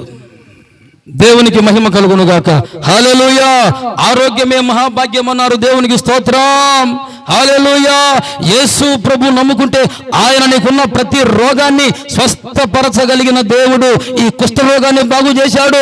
అలాగే ఈ సేనా దయ్యం పట్టినటువంటి ఈ వ్యక్తిని ఎవరు కూడా సాధుపరచలేకపోగా అసలు ఆ ప్రాంతానికి వెళ్ళడం మానేశారు. చనిపోయిన వ్యక్తిని పూడ్చిపెడదామన్నాడు. దడలే భయమే. సంఖ్యలు వేసి బంధించిన ఆ వ్యక్తిని సంఖ్యలు కూడా తుత్తునిలుగా చేస్తున్నాడు. ఎవరి చేత సాధుపరచబడలేదు. ఎన్నో ప్రయత్నాలు చేసినా, ఎన్నో తంత్ర మంత్రాలు వేసినా కూడా ఎవరు కూడా ఆ వ్యక్తిని బాగు చేయలేకపోయారు. అయితే నా ప్రియమైన దేవుని బిడ్డలారా, ఎవరు వెళ్ళనటువంటి ఆ మార్గంలో ప్రభు అయిన యేసు క్రీస్తు వస్తున్నాడు. చప్పట్లు కొట్టు గట్టిగా. హల్లెలూయా. ఎవరు నడవనటువంటి ఆ మార్గంలో యేసు ప్రభు వస్తున్నాడు. ఎవరు సాధుపరచలేనటువంటి ఆ వ్యక్తిని ఎవరు మార్చలేనటువంటి ఆ వ్యక్తిని ఎవరు మార్చలేని, బాగు చేయలేని, స్వస్థపరచలేని, విడుదల కలిగించలేని ఆ జీవితానికి ప్రభువైన యేసు క్రీస్తు విడుదలనిచ్చాడు. దేవునికి మహిమ కలుగును గాక. హల్లెలూయా.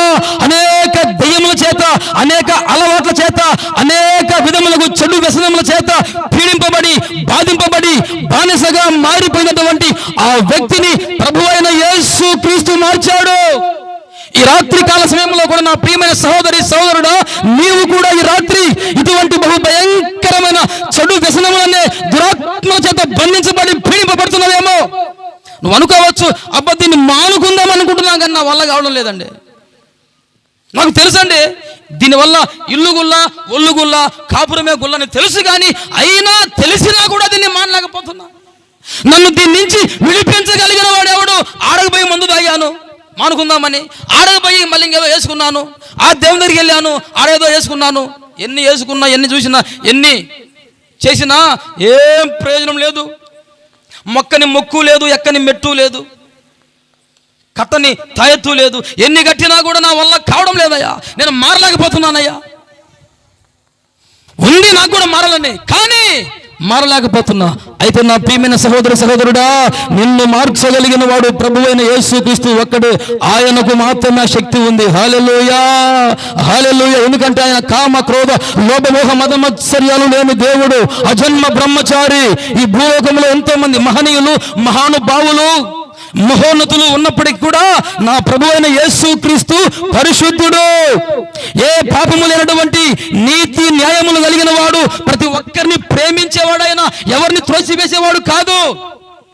యేసుక్రీస్తు అందరికీ దేవుడు. ఆయన ఒక కులానికి మాత్రమే దేవుడు కాదు. యేసు ప్రభు వచ్చింది కులాన్ని, మతాన్ని స్థాపించడానికి కాదు, కానీ అందరినీ ప్రేమించి. ఇంతకీ ప్రభు ఏమన్నాడు? ప్రభు ఇచ్చే సందేశం ఏంటో తెలుసా? ఈ ప్రపంచానికి, నిన్ను వలే నీ పొరుగు వాడిని ప్రేమించు అన్నాడు. ఏమన్నాడండి? నిన్ను వలే. ఒరే బాబు, కులాలని, వర్గాలని, వర్ణాలని, చిన్న పెద్ద తేడాలని ఎందుకు కొట్టుకొని చేస్తారా బాబు? నిన్ను నువ్వు ఎలా ప్రేమించుకుంటావో, నిన్ను నువ్వు ఎలా గౌరవించుకుంటావో, నిన్ను నువ్వు ఎలాగా పోషించుకుంటావో, అలాగే నిన్ను వలే నీ పొరుగు వాడిని కూడా, ఆడు తక్కువవాడు, నేను ఎక్కువవాడిని, నాది పెద్ద కులం, నీది చిన్న కులం అన్నటువంటి భేదం లేకుండా నువ్వు ఎవరివైనా సరే సాటి మనిషిని నిన్నులాగానే అతన్ని కూడా ప్రేమించు అన్నాడు. కుడి చెంప కొడితే ఎడం చెంప చూపమన్నాడు. ఎవరు ఈ మాట అంది? చెప్పండి. ఆ మధ్య ఒక అడిగే మాట గాంధీ అన్నాడు. ఈ మాట అంది గాంధీ కాదు, ఈ గాంధీకి నాంది ప్రభు అయిన యేసు క్రీస్తు. చప్పట్లు కొట్టు గట్టిగా. హల్లెలూయా, హల్లెలూయా. ఎడమ చెంప కొడితే కుడి చెంప చూపమన్నది ప్రభు అయిన యేసు క్రీస్తే. ఎందుకని అంటే, ప్రేమను వృద్ధి చేయాలంటే ఒక వ్యక్తి మన మీద దాడి చేసినప్పుడు ఎదురు దాడి చేస్తే వాడన్నా చేస్తాడు, మనమన్నా చేస్తాం. అంటే అక్కడ ఏమవుతుంది? అక్కడ ఏమవుతుందండి? రక్తపాతం సంభవిస్తుంది. అయితే ఎవరో ఒకరు తగ్గించుకుంటే ఏమవుతుంది? గొడవ సద్దు మణిగిపోతుంది. తత్ఫలితంగా వాడు పెద్దోడైదేం లేదు, మనం చిన్నోళమైదేం లేదు. సహనముతో సముద్రాన్నైనా ఏదొచ్చు అంటారు కదా పెద్దలు. దేవునికి స్తోత్రం. హల్లెలూయా, హల్లెలూయా, హల్లెలూయా. నా ప్రియమైన దేవుని పిల్లారా, ప్రభువైన యేసుక్రీస్తు ప్రపంచానికి నేర్పించింది ఇదే. ఇక ఆయన ఎంతకు మించి ఏరే బోధనం చేయలేదు. ఆయన అందరిని ప్రేమించమన్నాడు, పొరుగువాడిని ప్రేమించమన్నాడు, పాపిని ప్రేమించాడు, పాపాన్ని ద్వేషించాడు. దేవునికి స్తోత్రం. హల్లెలూయా, హల్లెలూయా. ఎవరు రానటువంటి ఆ మార్గంలో ప్రభువైన యేసుక్రీస్తు ఆ ఒకే ఒక్కడి కోసం, సమాధుల్లో ఉన్నవాని కోసం, ఆ సమాధుల్లో ఉన్నవాన్ని సమాజములోకి నడిపించాలని ప్రభువైన యేసుక్రీస్తు ఆ మార్గాన వచ్చాడు. హల్లెలూయా, హల్లెలూయా. ఆ మార్గాన యేసు ప్రభు వస్తే యేసు ప్రభువును చూసినటువంటి ఈ దురాత్మ శక్తులు అంటున్నాయి, ఏమంటున్నాయి? దేవుని కుమారుడైన క్రీస్తు. చూడండి మాటలు. దేవునికి స్తోత్రం. 5:4 మార్కు సువార్త చదవండి.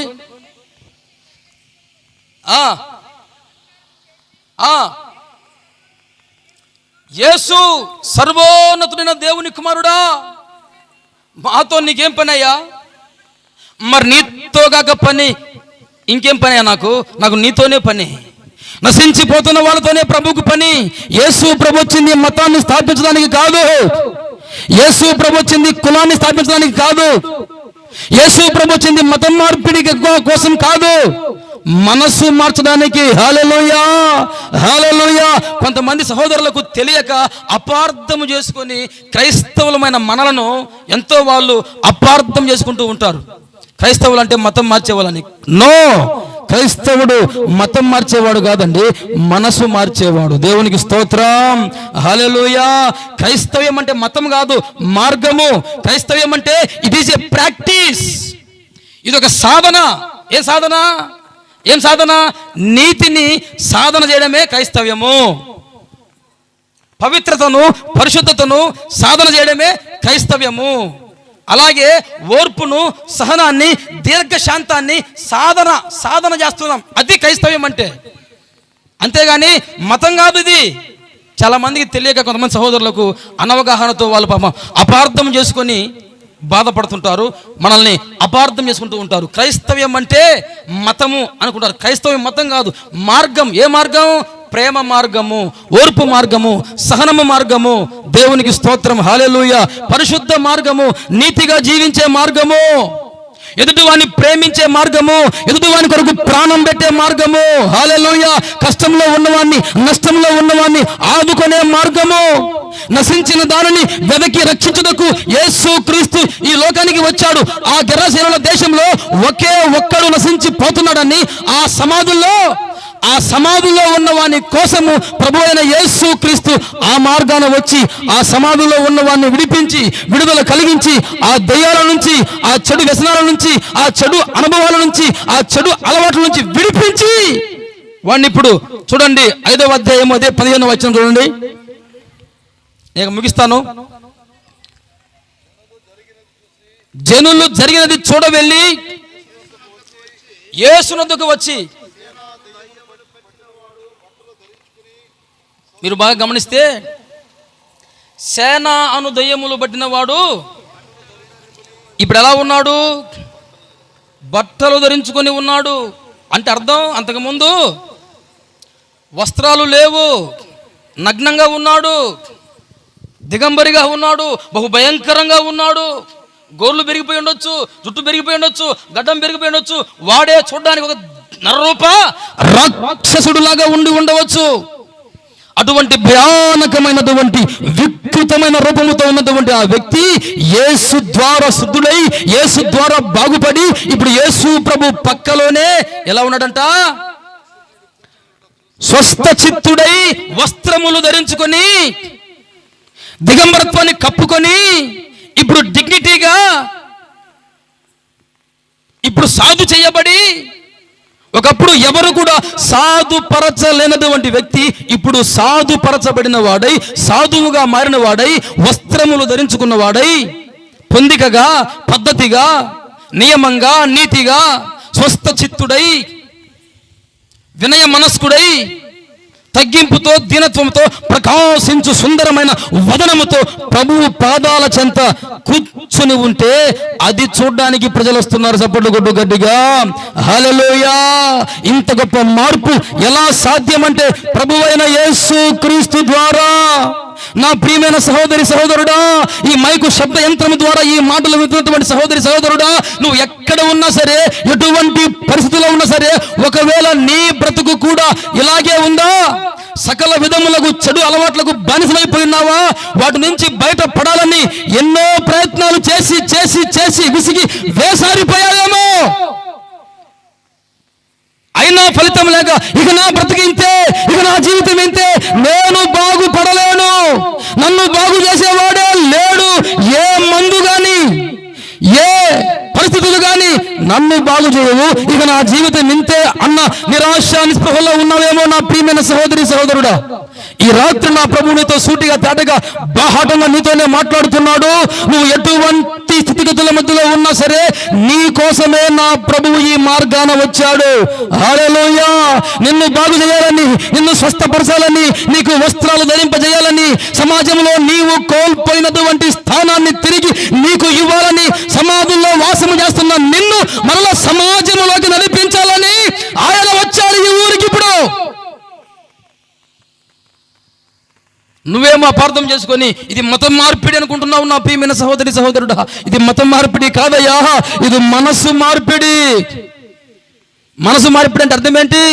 నీ పాప మనసును మార్చుకో, నీ దొంగతనాన్ని తీసివేయి, నీ యొక్క వ్యభిచారాన్ని, నీ అక్రమ అన్యాయాన్ని, నీ బహు భయంకరమైన త్రాగుడు, జూదము, పేకాట, ఇంకా రకరకాలకు పగలు, పంతాలు, ఈర్ష్య, ద్వేషం, అసూయ ఇవన్నీ మానుకో. ఇదే క్రైస్తవం చెప్పేది, ఇదే క్రైస్తవుడు పాటించేది. అలాగని చెప్పి క్రైస్తవుడు అని పేరు పెట్టుకున్న వాళ్ళంతా అలాగే ఉన్నారా పాస్టర్ గారు అని మీరు అడగవచ్చు.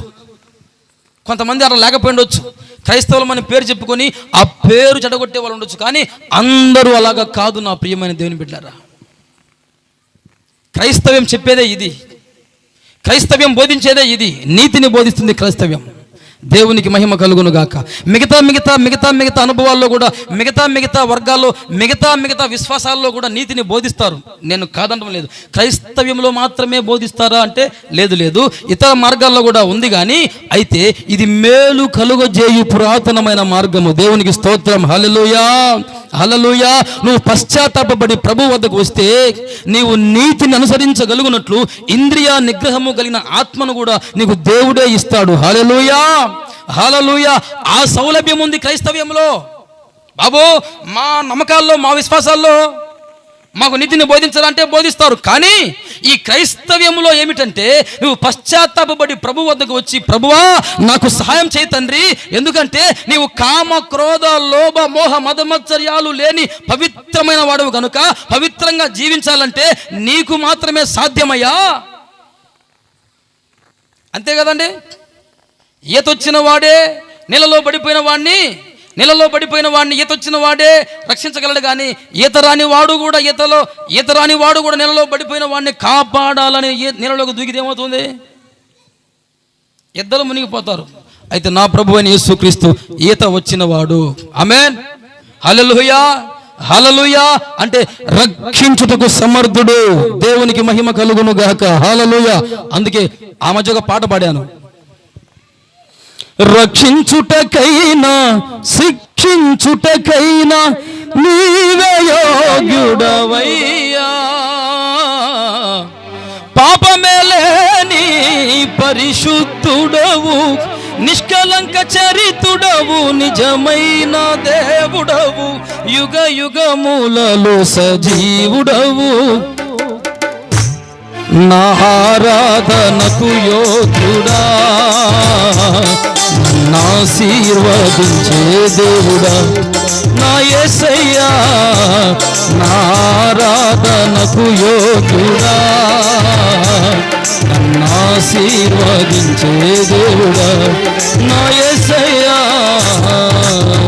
రక్షించుటకైనా శిక్షించుటకైనా నీవే యోగ్యుడవయ్యా, రక్షించుటకైనా శిక్షించుటకైనా నీవే యోగ్యుడవయ్యా, పాపమేలేని పరిశుద్ధుడవు, నిష్కలంక చరితుడవు, నిజమైన దేవుడవు, యుగ యుగములలో సజీవుడవు.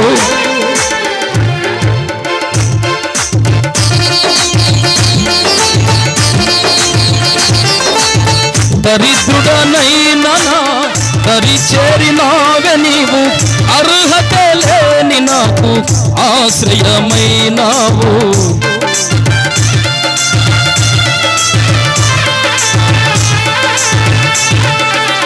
దరిద్రుడనైనా దరి చేరినావే నీవు, అర్హత లేని నాకు ఆశ్రయమైనావు, నన్నే కోరుకున్నావు నీవు, కుమారునిగా నాకు వారసత్వమిచ్చావు, నన్నే కోరుకున్నావు నీవు, కుమారునిగా నాకు వారసత్వమిచ్చావు, ఏమిచ్చి నీ రుణము నే తీర్చగలను, ఏమని నీ ప్రేమ వివరించగలను, నిన్ను వేళలో కొనియాడినా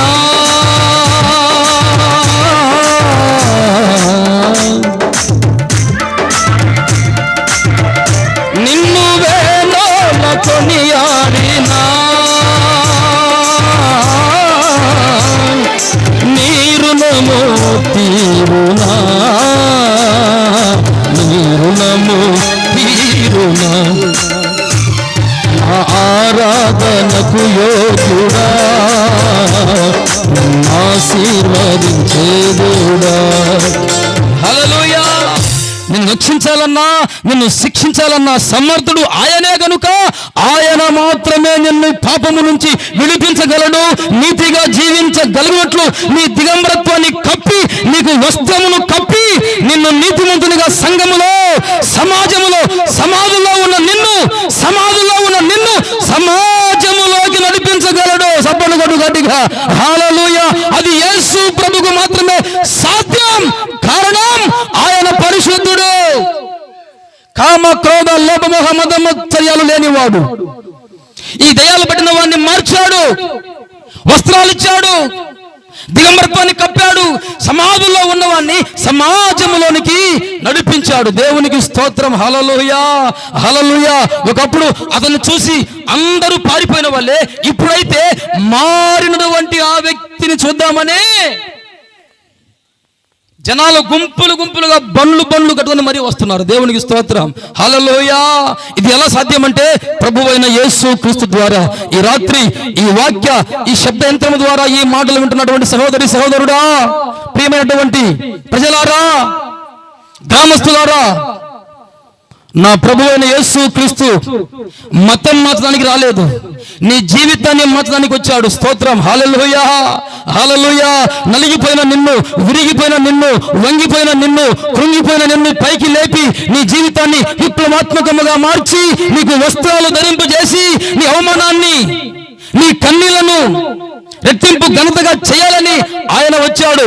ఎవరు రాని మార్గములో, ఎవరు పోలేని ప్రాంతానికి, ఎవరు సాధు చేయలేనటువంటి, ఎవరు బాగు చేయనటువంటి ఆ వ్యక్తిని మార్చడానికి ప్రభువైన యేసు క్రీస్తు ఆ మార్గాన వచ్చాడు.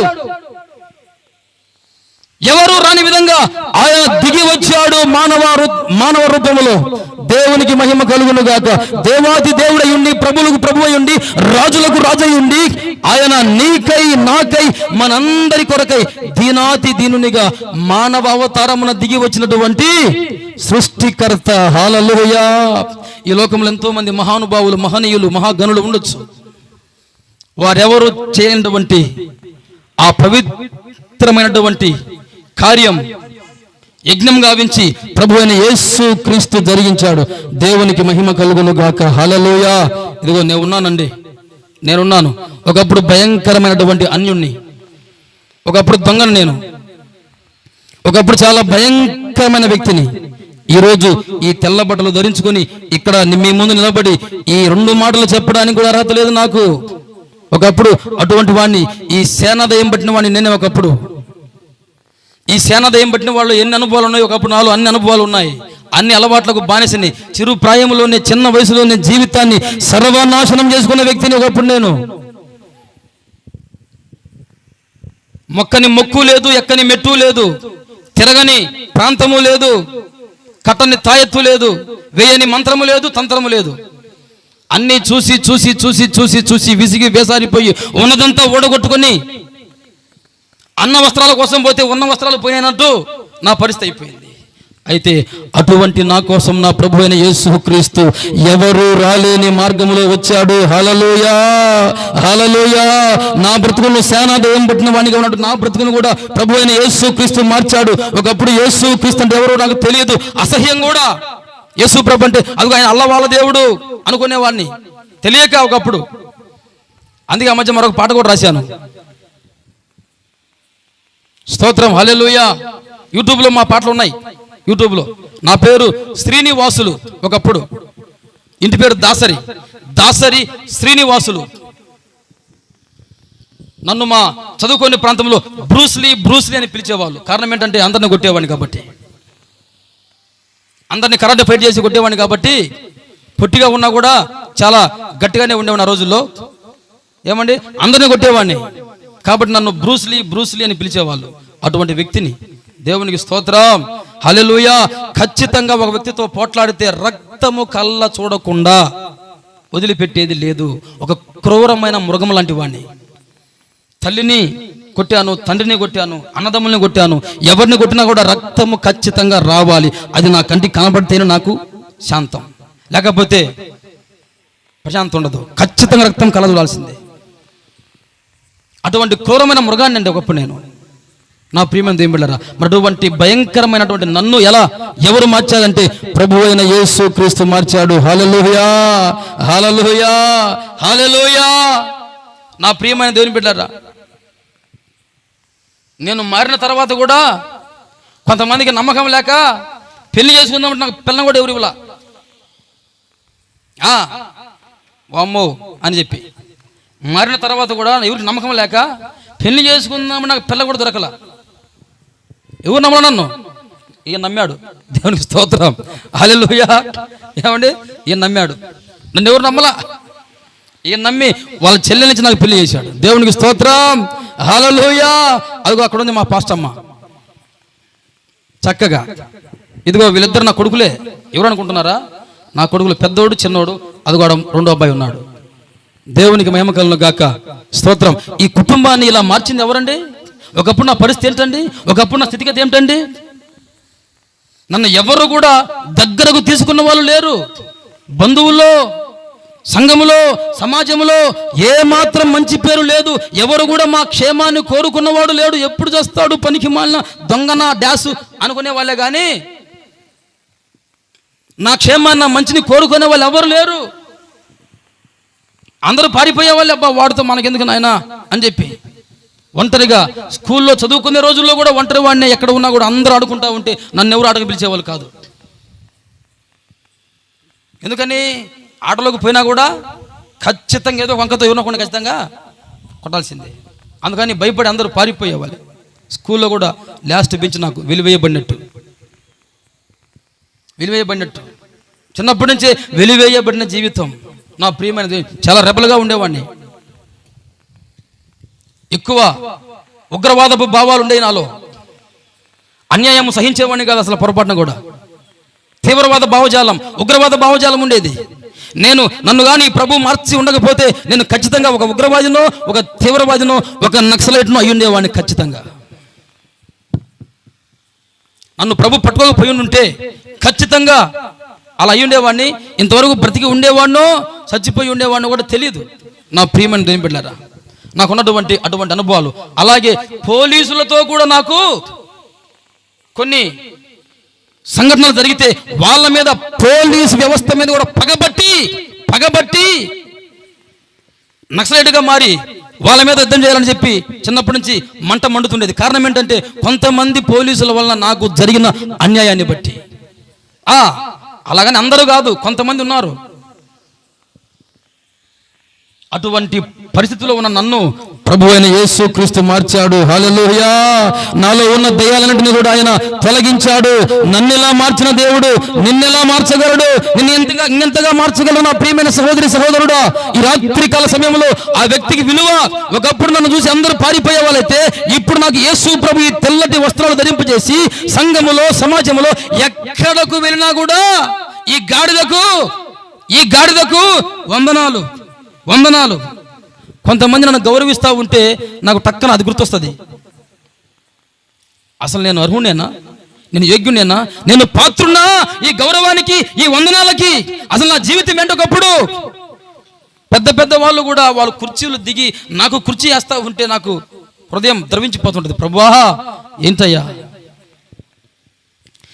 నిన్ను వేణోలో కొనియాడినా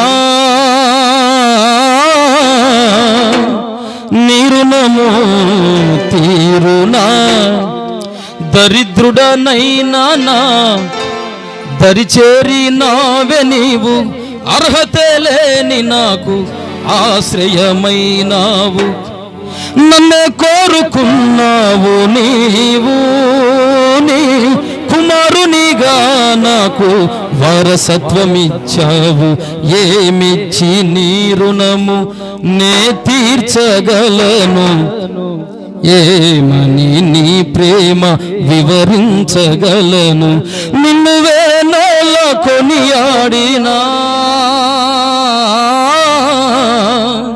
నీ రుణము తీరునా, నీ రుణము తీరునా, నారాధనకు యోగ్యుడా, నన్నాశీర్వదించే దేవుడా, నా యేసయ్యా, రక్షించుటకైనా శిక్షించుటకైనా నీవే యోగ్యుడవయ్యా. ఎందుకంటే పాపమే లేని పరిశుద్ధుడవు, నిష్కలంక చరితుడవు, నిజమైన దేవుడవు, యుగ యుగములలో సజీవుడవు. నా జీవిత అనుభవాన్ని బట్టి ఈ పాట రాసుకున్నాను. దేవునికి మహిమ కలుగును గాక. హల్లెలూయా, హల్లెలూయా. యూట్యూబ్లో కూడా మా పాటలు ఉన్నాయి. దేవునికి మహిమ కలుగును గాక. దాసరి శ్రీనివాస్ పాల్ డిఎస్పి అని కొడితే వచ్చేస్తుంది. స్తోత్రం. ఎన్నో పాటలు ఉన్నాయి, సొంతంగా రాసి పాడిన పాటలు, మా పిల్లలే సంగీతం కూడా. స్తోత్రం, హల్లెలూయా. ఆ విధంగా నా ప్రియమైన సహోదరులారా, ఒకసారి మళ్ళా మాట చదవండి, ముగించుకుందాము. 5:15 జనులు జరిగినది చూడవెళ్ళి ఏం జరిగింది? ఏం జరిగింది? మార్పు జరిగింది. హల్లెలూయా, హల్లెలూయా. మార్పు కలిగింది, మహత్కార్యం జరిగింది, అద్భుతం జరిగింది. ఇంతగానే ఏం కావాలండి ఒక మనిషికి?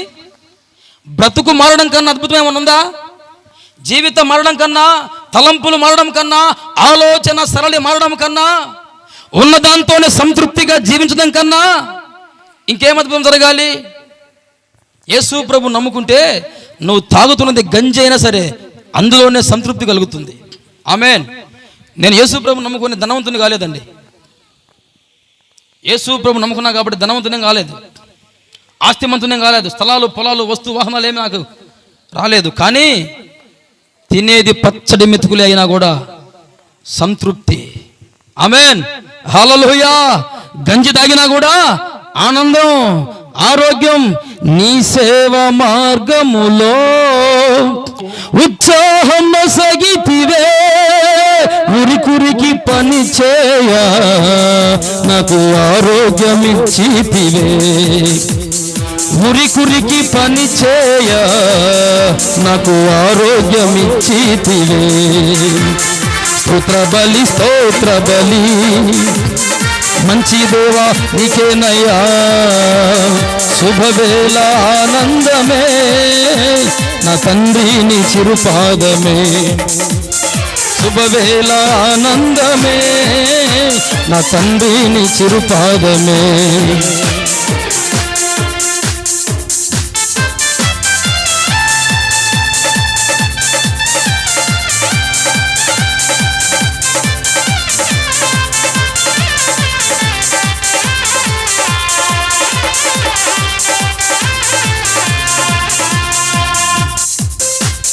నీ సేవ మార్గములో ఉత్సాహం సగితివే, నీ సేవ మార్గములో ఉత్సాహం సగితివే, ఉరికురికి పని చేయ నాకు ఆరోగ్యం ఇచ్చితివే, ఉరికురికి పని చేయ నాకు ఆరోగ్యం ఇచ్చితివే. ఆమేన్, హల్లెలూయా. యేసు ప్రభు నమ్ముకున్నందువల్ల ధనవంతుని కాకపోయినా కూడా గుణవంతున్నయ్య అని సపోర్ట్ కొట్టు గట్టిగా. హల్లెలూయా, హల్లెలూయా. యేసు ప్రభుని నమ్ముకోవడం వల్ల ధనవంతుని కాకపోయినా గుణవంతున్నయ్యాను. యేసు ప్రభు నమ్ముకోవడం వల్ల ఐశ్వర్యవంతుని కాకపోయినా కూడా ఆత్మీయవంతునయ్యాను. దేవునికి మహిమ కలుగును గాక. హల్లెలూయా. యేసు ప్రభుని నమ్ముకోవడం వల్ల భౌతిక సంబంధమైన ఐశ్వర్యం లేకపోయినా ఆత్మ సంబంధమైన నీతి, పరిశుద్ధత, పవిత్రత, యథార్థత, న్యాయం, సత్యం, ధర్మం, ఓర్పు, సహనం అనే ఐశ్వర్యం లభించింది. హల్లెలూయా, హల్లెలూయా. నా ప్రియమైన దేవుని బిడ్డలారా, ఆ మధ్య ఒక సంగతి చెప్పి ముగిస్తాను. నేను ఉన్న ప్రాంతంలో మాది సింగరాయకొండ, సొంతూరు మాది సింగరాయకొండ. అయితే దేవుని సేవ కొరకై, దేవుని పరిచయ నిమిత్తమై బంధువులందరూ వదిలిపెట్టెళ్ళి కర్నూలు ప్రాంతంలో సేవ చేస్తున్నా. కర్నూలు. ఆ మధ్య ఒక సంఘటన జరిగింది. ఏంటి అంటే ఒక వ్యక్తి అన్యాయంగా అక్రమంగా కానికి పనికిరాడు. అటువంటి వ్యక్తి వచ్చి ఉన్నట్టుగా ఉండి ఉపరపుణ్యంగా, అయ్యా ఇది దేవుని మందిరం బాబు, ఈ మందిరంలో మీరు సిగరెట్లు కాల్చి చేస్తున్నారు, తంబాకు పోస్తున్నారు, తప్పు కదయ్యా అని అడిగినందుకేనండి నన్ను ఎంత మాట అన్నాడంటే అంత మాట అన్నాడు. నిజం, భయంకరమైన పెద్ద మాట అనేసాడు. ఇక ఆ మాట విన్న వెంటనే ఇంక అక్కడ ఉండబుద్ధి కాల. వెంటనే వచ్చి ఇంట్లో కూర్చున్నాను. కానీ కొంచెం బలహీనంగా ఉన్నానేమో ప్రార్థనలో. ఒక పక్క సైతానుగాడు బా అసలు వాడెంత, వాడి బ్రతికెంత, నిన్ను వాడు అంత మాట అంటాడా, వాడు నిన్ను అంత మాట అంటాడా, అసలు ఏంటి, వాడిని కొట్టినా కూడా దిక్కులేదు వాడికి అని సైతానుగాడు చెవిలో చెప్తున్నాడు. ఒక పక్క అంత మాత్రమే కాకుండా ఒక వారం క్రితం ఏం జరిగిందంటే, సింగరాయ కొండ నుంచి మా నాన్న ఒక కత్తి పంపించాడు. నాకు కత్తి కొడవలి బాగా పదునుగా ఉంటుంది, అంటే కట్లు నరుక్కోమని పంపించాడు. దానికి సానా పట్టించి దాన్ని ఆ కంప్యూటర్ టేబుల్ ఉంటే దాని కింద పెట్టున్నా. దాన్ని తీసుకోపో, అసలు పట్టుకోపో. మనసులో ఒక పక్క వాడు పదే నాకు బీపీ చేస్తుంది. మా పాస్టమ్మ ఏంది అలా ఉన్నావేంది నువ్వు అంటుంది. మా పాస్టమ్మ ఏంది మనిషి మీద అయిపోతున్నావేంటి, ఏంది అంటుంది. వాడు అన్నమాట పదే రిపీట్ అవుతుంది. ఒక పక్క వీడేమో పట్టుకోపో, ముందు అసలు కత్తి బయటికి తీ బయటికి అసలు పట్టుకొని అంటున్నాడు. చూసారండి, నిజమండి, బలిపెట్ట మీద చెప్తున్నా. ఒకవేళ ఏ మాత్రము కానీ దాన్ని బయటికి తీసి ఉంటే ఒకవేళ ఆ రోజు ఎంత ఘోరం జరిగేది. ఆడను తెచ్చేవాడు, నేను తెచ్చేవాడిని. ఇక మెయిన్ పేపర్లో హెడ్డింగ్ వచ్చేది, కత్తితో నరికిన పాస్టర్ అని చెప్పి. చూసారా, నిజమండి. అయితే నా ప్రియమైన దేవుని బిడ్డలారా, అదే టైంలో మరొక పక్క వెంటనే పరిశుద్ధాత్ముడు మరొక పక్క చెవులో చెప్తున్నాడు, కుమారుడా ఆ మాటకే నువ్వు అంత బాధపడితే నేను నీకోసం ఎన్ని మాటలు తిన్నానయ్యా. పిడిగుద్దులు గుద్దించుకున్నానే, గడ్డం పెరికించుకున్నానే, తల మీద మొన్న కిరీటం పెట్టించుకున్నానే. నాకు చేత కదా, నేను ఉరిమి చూస్తేనే బగ్గున మాడిపోతుంది ఈ ప్రపంచం అని నేను దానికన్నా ముందు ఒక పాట రాసిన ఆ పాట గుర్తుకొస్తుంది. ఏమని, సర్వశక్తి సంపన్నుడై ఉండి సర్వలోకాధికారి అయ్యుండి కెరూబుల సైన్యములుండి సెరాపుల సమూహములుండి నీకై నాకై అందరి కొరకై దీనాతి దీనునిగా నీకై నాకై అందరి కొరకై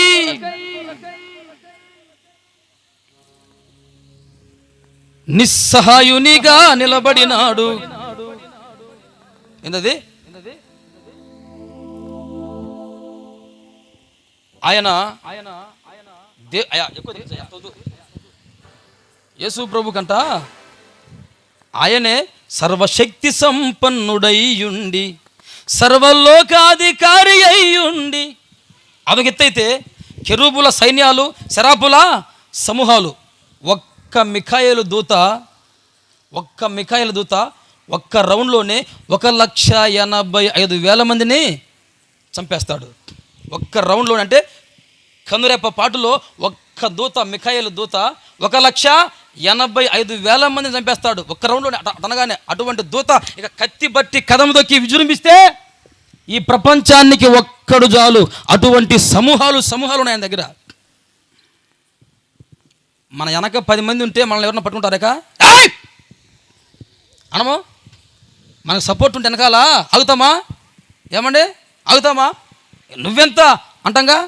అయితే ఆయనకు కెరూబుల సైన్యాలు, సెరాపుల సమూహాలు ఉన్నాయి. అవన్నీ కూడా కాకుండా అసలు ఆయనే మోస్ట్ పవర్ఫుల్, సూపర్ పవర్. హల్లెలూయా. ఆయన చూస్తేనే అగ్నిజ్వాలమయమే నీ చూపుల వలయాలు కదా. మరి అటువంటి ఆయన ఎలా ఉన్నాడంట? నీకై నాకై అందరి కొరకై దీనాతి దీనునిగా మారి నిస్సహాయునిగా నిలబడిపోయాడు. ఎక్కడా? వాళ్ళందరూ వచ్చి బంధిస్తూ ఉంటే, తన్నుకుంటూ గుద్దుకుంటూ పోతుంటే నిస్సహాయునిగా నిలబడిపోయాడు. అని ఆయన కొంచెం ఉరిమి చూస్తేనే వాళ్ళు మాడిపోతారు అని ఇదంతా నాకు గుర్తుకొస్తుంటే వెంటనే ఆ ఆవేశము, ఆ ఆలోచన అంత ఏమైందండి. దేనివల్ల ఇది? ఒకవేళ నేను పాత మనిషిగానే ఉండుంటే ఏం జరుగుండేదండి? ఆలోచించండి. ఘోరం జరిగిపోయింది. సరే, నేనన్నా తెచ్చేవాడిని, నాకన్నా బలవంతుడైతే వాడన్నా తెచ్చేవాడు. అవునా కదా? మొత్తానికి అక్కడ మరణం సంభవించేది అక్కడ. అయితే యేసు ప్రభు హృదయాన్ని మార్చడాన్ని బట్టి, యేసు ప్రభు ఇచ్చిన ఓర్పును బట్టి, యేసు ప్రభు ఇచ్చినటువంటి సహనాన్ని బట్టి అక్కడ ఘోరము జరగకుండా ఆగింది. నా ప్రియమైన సహోదరి సహోదరులారా, యేసు ప్రభు చేసేది ఈ పనే. మతం కాదు యేసు ప్రభు మార్చేది. యేసు ప్రభు మార్చేది ఈ కోపిష్టులను, ఈ పాపిష్టులను శాంతమూర్తులుగా మార్చడానికి ప్రభు అయిన యేసు క్రీస్తు వచ్చాడు. ఇదిగో ఈ వ్యక్తిని మార్చాడు కదా, ఈ సేనాదయం పట్టిన వాడిని. అలాగే నా ప్రియమైన సహోదరి సహోదరుడా, ఈ రాత్రి కాల సమయంలో నువ్వు ఎటువంటి వ్యక్తివైనా సరే, ఎంతటి భయంకరమైన క్రూరమైన మృగానివైనా సరే, ఎటువంటి చెడు వ్యసనాలకు బానిసమైపోయిన వ్యక్తివైనా సరే, నా ప్రభు అయిన యేసు క్రీస్తు నిన్ను మార్చాలని ఇదిగో ఈ మార్గాన వచ్చాడు, ఇదిగో ఈ ఊరు వచ్చాడు, ఇదిగో ఇప్పుడు ఇక్కడ ఉన్నాడు. ఈ మాటలు విని నీవు నీ జీవితాన్ని మార్చుకున్నట్లయితే, పశ్చాత్తాపంతో ప్రభు వద్దకు వచ్చి, నా యేసయ్య నిన్ను నీ నిలువు దోపిడి అడగడు. ఆయనకు నీ దగ్గర నుంచి ఏది అవసరం లేదు, కేవలము ఆయన హృదయాన్ని మాత్రమే అడుగుతాడు. యేసయ్య హృదయాన్ని మాత్రమే అడుగుతాడు. హృదయాన్ని మాత్రమే ఎందుకు అడుగుతాడంటే, హృదయంలో 13 రకాల భయంకరమైన పాపాలు ఉన్నాయి. అందుకని వాటిని పరిహరించాలంటే, వాటిని తొలగించాలంటే, వాటి నుంచి మనిషికి విడుదల కలిగించాలంటే అది ఒక యేసు ప్రభు వల్ల మాత్రమే అవుతుంది. ఎందుకంటే వాటన్నిటిని అరిషడ్ వర్గాలను జయించిన వాడు ప్రభువైన యేసు క్రీస్తు ఒక్కడే. కారణం ఏంటంటే ఆయన జన్మలో కూడా పాపం లేదు. నేను ఎవరిని విమర్శించడం లేదండి నా ప్రియమైన దేవుడారా, నన్ను అపార్థం చేసుకోబాకండి.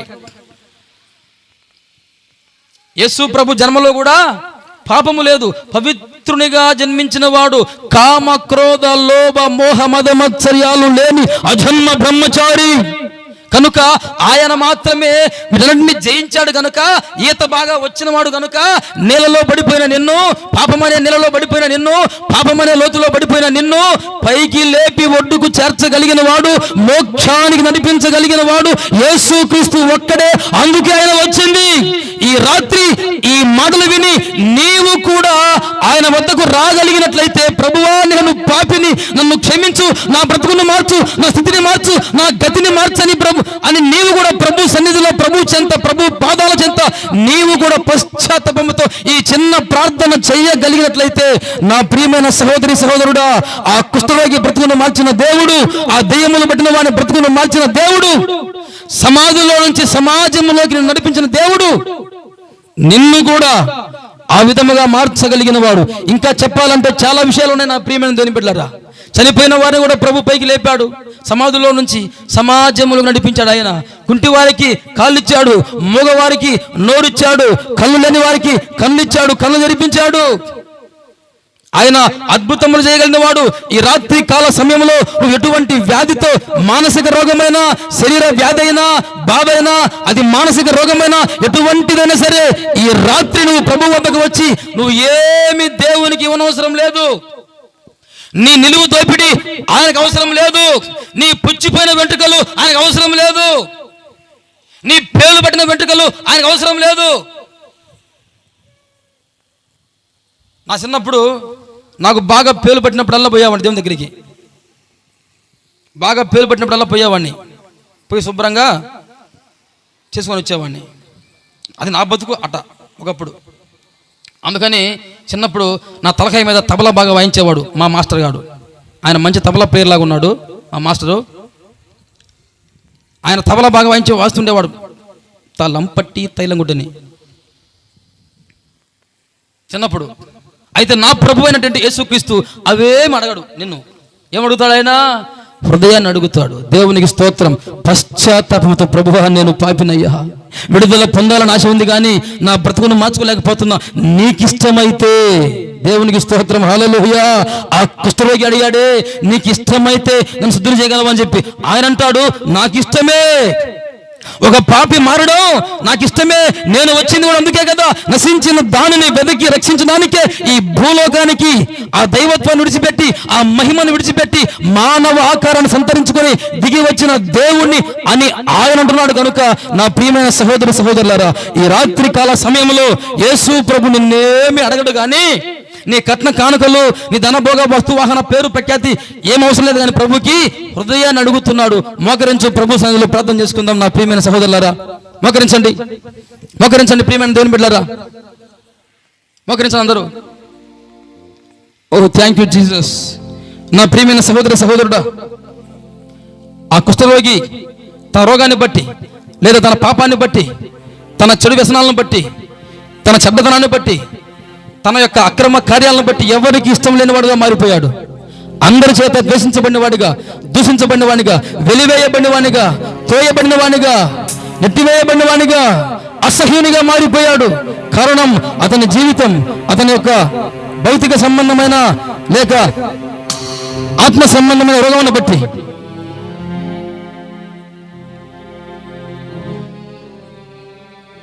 నీవు కూడా ఈ రాత్రి కాల సమయంలో అటువంటి పరిస్థితుల్లో ఉన్నావేమో నా ప్రియమైన దేవుని బిడ్డ. ప్రభువు నీ కోసం వచ్చాడమ్మా ఈ ఊరు.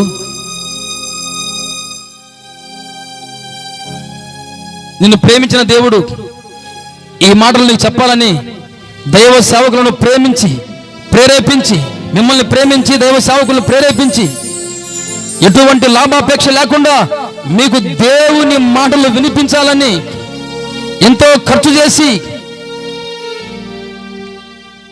ఆదరణ నీకు లేకపోతే ఆదరణ కలిగించాలని, స్వస్థత నీకు లేకపోతే స్వస్థత కలిగించాలని, నువ్వు ఎటువంటి పరిస్థితుల్లో ఉన్నావో అటువంటి అనుభవాల నుంచి విడిపించగలిగిన వాడు ప్రభువైన యేసు క్రీస్తును నీకు పరిచయం చేయాలని మాత్రమే. వేరే ఉద్దేశం లేదు, వేరే లాభాపేక్ష లేదు.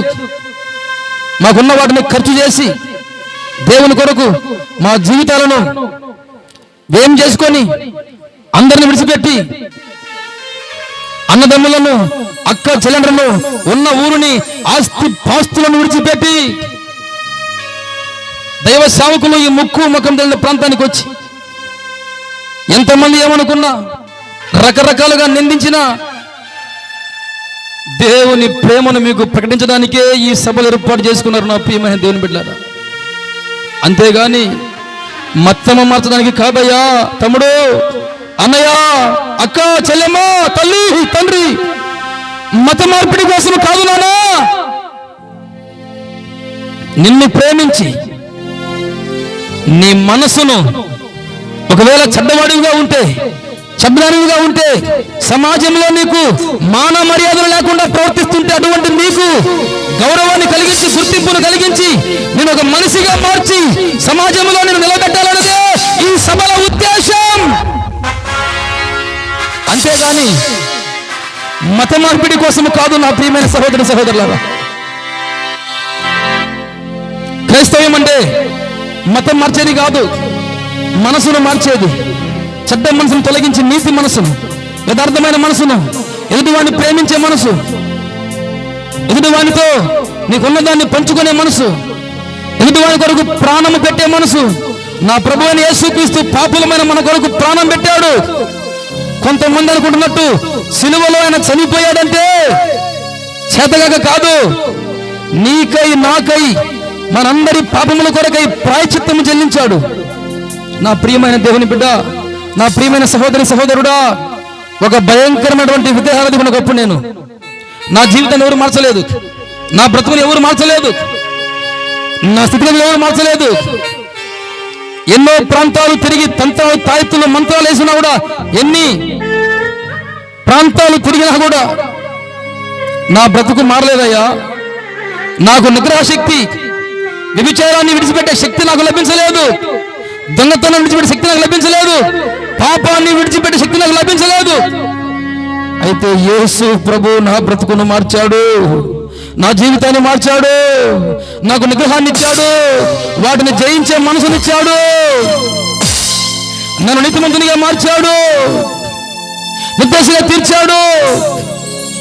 జైల్లో ఉండవలసిన నన్ను సమాజంలో స్వతంత్రునిగా నిలవబెట్టాడు. ఒక తీవ్రవాదిగా ఉగ్రవాదిగా మారవలసిన నన్ను ప్రేమను ప్రకటించేవానిగా మార్చాడు.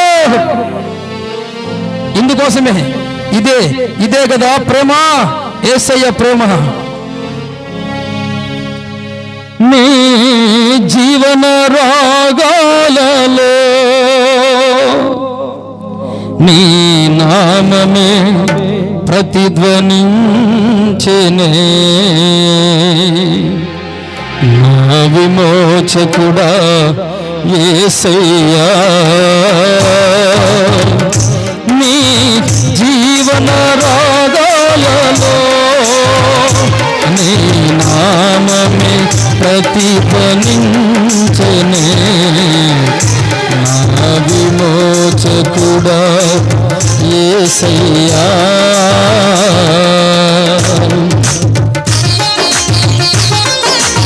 అందరూ కళ్ళు మూసుకుందాం ప్రభు సన్నిధిలో. మోకరించగలిగిన వారు మోకరించండి.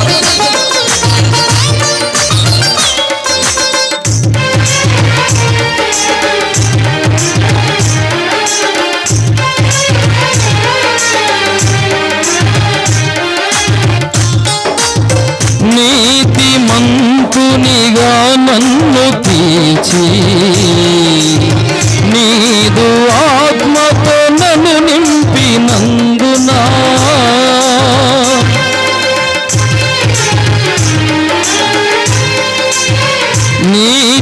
నీతిమంతునిగా నన్ను తీర్చి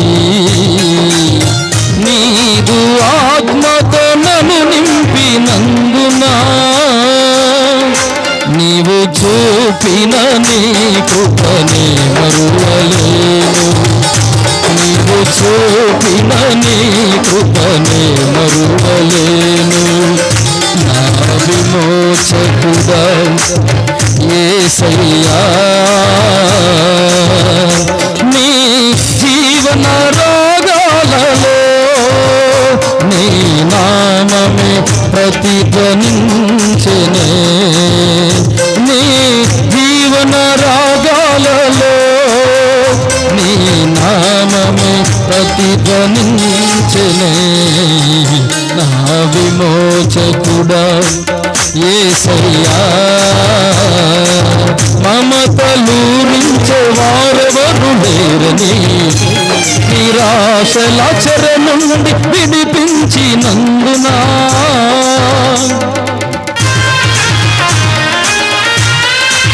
మమతలూరించే వారెవరు లేరని నిరాశల చెర నుండి విడిపించినందునా, నిన్ను స్తుతించకుండా నేనుండలేను, నిన్ను ఆరాధించకుండా నేనుండలేను, నిన్ను ఘనపరచకుండా నేనుండలేను, నిన్ను మహిమపరచకుండా నేనుండలేను. యేసయ్యా, నిన్ను ప్రకటించకుండా నేనుండలేను, ఉండలేను, ఉండలేను, నిన్ను ప్రకటించకుండా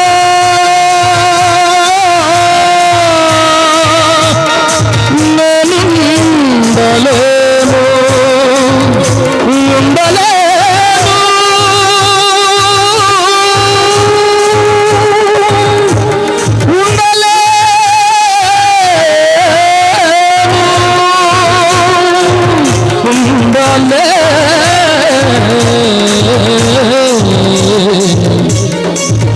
నిన్ను స్తుతించకుండా నేనుండలేను, నిన్ను మహిమపరచకుండా నిన్ను ప్రకటించకుండా నేనుండలేను, నా విమోచకుడా యేసయ్యా.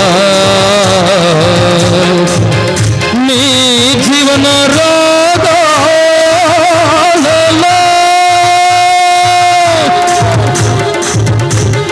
నీ జీవన రాగాలలో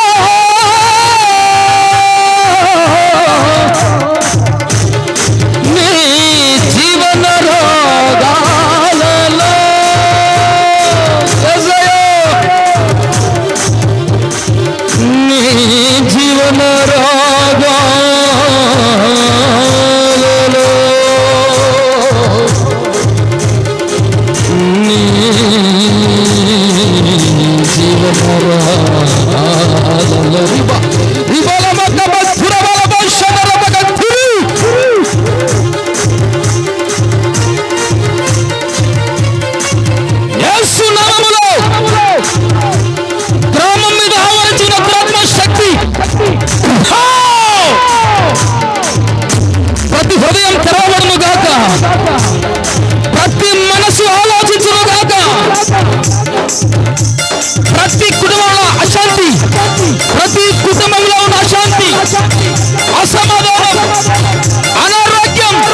మమతలూరించే వారెవరు లేరని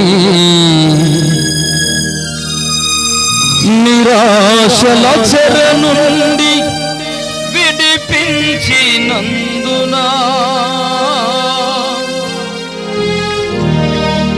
నిన్ను స్తుతించకుండా నేనుండలేను, నిన్ను ప్రకటించకుండా. నా ప్రియమైన సహోదరి సహోదరుడా, ఇది మత ప్రచారం అనుకుంటున్నావా? అన్నయ్య, నా ప్రియమైన అన్నయ్య, నా ప్రియమైన అక్కయ్య, నా ప్రియమైన చెల్లెమ్మ, తమ్ముడు, తల్లి, తండ్రి, ఒక ఘోరమైన పాపిని నన్ను మారిస్తే నేను పొందుకున్న ఈ ఆనందాన్ని, నేను పొందుకున్న ఈ సంతోషాన్ని, నేను పొందుకున్న ఈ మార్పును నీకు చెప్పడం మత మార్పిడా? ఇది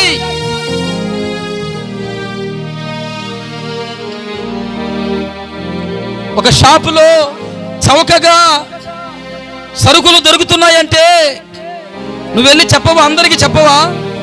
చెప్పకపోతే అది స్వార్థమవుతుంది కదా. అందరికీ చెబుతావే, పలానా షాపులో వస్తువులన్నీ కూడా, నిత్యవసర వస్తువులన్నీ చౌకగా దొరుకుతున్నాయి, అందరూ వెళ్ళండి తెచ్చుకోండి అని. మరి అలాగే పాపిని మార్చగలిగిన వాడు, రోగిని శుద్ధినిగా చేయగలిగిన వాడు యేసు ప్రభువే అని చెప్పడం మత మార్పిడా? ఇది నా సహోదరా, నా సహోదరి, నన్ను మార్చాడు, నేను మారాను. ఒకప్పుడే పాపిని, వ్యభిచారిని, దొంగని, హంతకుణ్ణి, క్రూర మృగాన్ని, రక్త పిపాసిని, అటువంటి నన్ను మార్చాడు. ఈ మార్పు యేసు ప్రభు దగ్గర దొరుకుతుంది అని అనుభవించిన నేను చెప్పడం మతం మార్పిడా? ఇది నా తమ్ముడు, తమ్ముడు, చెల్లెమ్మా, అన్నయ్య, అక్క, తల్లి, తండ్రి, చెప్పొద్దా? నా తల్లిదండ్రులు, అన్నదమ్ములు, భారతదేశం నా మాతృభూమి, భారతీయులందరూ నా సహోదరులు. మరి నా సహోదరులైన మీకు నేను చెప్పొద్దా? మోక్షాన్ని పొందే మార్గం చెప్పొద్దా? ఓ జీసస్, హల్లెలూయా. నరకము నుంచి తప్పించుకునే మార్గం చెప్పొద్దా? ప్రేమను చూపించొద్దా? ప్రేమ మార్గాన్ని ప్రకటించొద్దా? దీన్ని మత మార్పిడి, మత ప్రచారం అనుకుంటున్నావే సహోదరా? అయ్యో, ఎంత భ్రమలో ఉన్నావు సహోదరి, సహోదరుడా. ఇది మత మార్పిడి కాదయ్యా, మత ప్రచారం అంతకన్నా కాదయ్యా. నేను పొందుకున్న ఆనందాన్ని, సంతోషాన్ని, ఆ మార్పుని నీతో పంచుకుంటున్నా. కారణం ప్రేమ, ప్రేమ, ప్రేమ, ప్రేమ, ప్రేమ. ప్రేమతోనే కదా కుష్ఠరోగిని ప్రభు హత్తుకున్నాడు, ఎత్తుకున్నాడు, స్వస్థపరిచి బాగు చేశాడు. ప్రేమతోనే కదా నశించిపోయి సమాధుల్లో నివాసం చేస్తున్న వ్యక్తి దగ్గరకు, ఆ ఒకే ఒక్కరి దగ్గరకు ఆయన నదిని దాటి అద్దరికి వెళ్ళింది. సముద్రము దాటి అద్దరికి వెళ్ళాడండి, ఒకే ఒక్కని కొరకు, అతని జీవితాన్ని మార్చాలని. ప్రేమ. ఈ ప్రేమను నీకు చెప్పడం, నీతో పంచుకోవడం మత ప్రచారమా, మత మార్పిడా? నా సహోదరా, నీవు కూడా ఈ ప్రేమను పొందుకోవాలని, నిన్ను మతం మారమని కాదు మేము చెప్పేది. మనసు మార్చుకో. చెడ్డ వ్యక్తిగా ఉంటే మంచి వ్యక్తిగా మారు. నీకు నువ్వుగా మారలేవు. ఆ మారే శక్తిని యేసు ప్రభు ఇస్తాడు. అది ఆయనకే సాధ్యం. ఎందుకంటే ఆయన వెల చెల్లించిన వాడు, రక్తము గాల్చిన వాడు, నీ కొరకు ప్రాణం పెట్టిన వాడు, క్రయధనం చెందించిన వాడు కనుక ఆయనకి సాధ్యం. కనుక ఆయన వద్దకు వస్తే ఆయన నీ జీవితాన్ని విప్లవాత్మకముగా మార్చగలడు. నా ప్రియమైన దేవుని బిడ్డలారా, నీ జీవితాన్ని విప్లవాత్మకంగా మార్చగలడు ఆయన. ప్రార్థన చేసుకుందాం.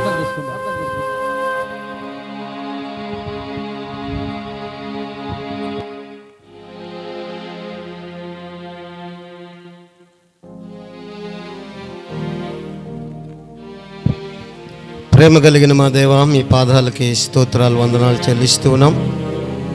ఈ రెండవ రాత్రి రక్షణ సునాద సభలను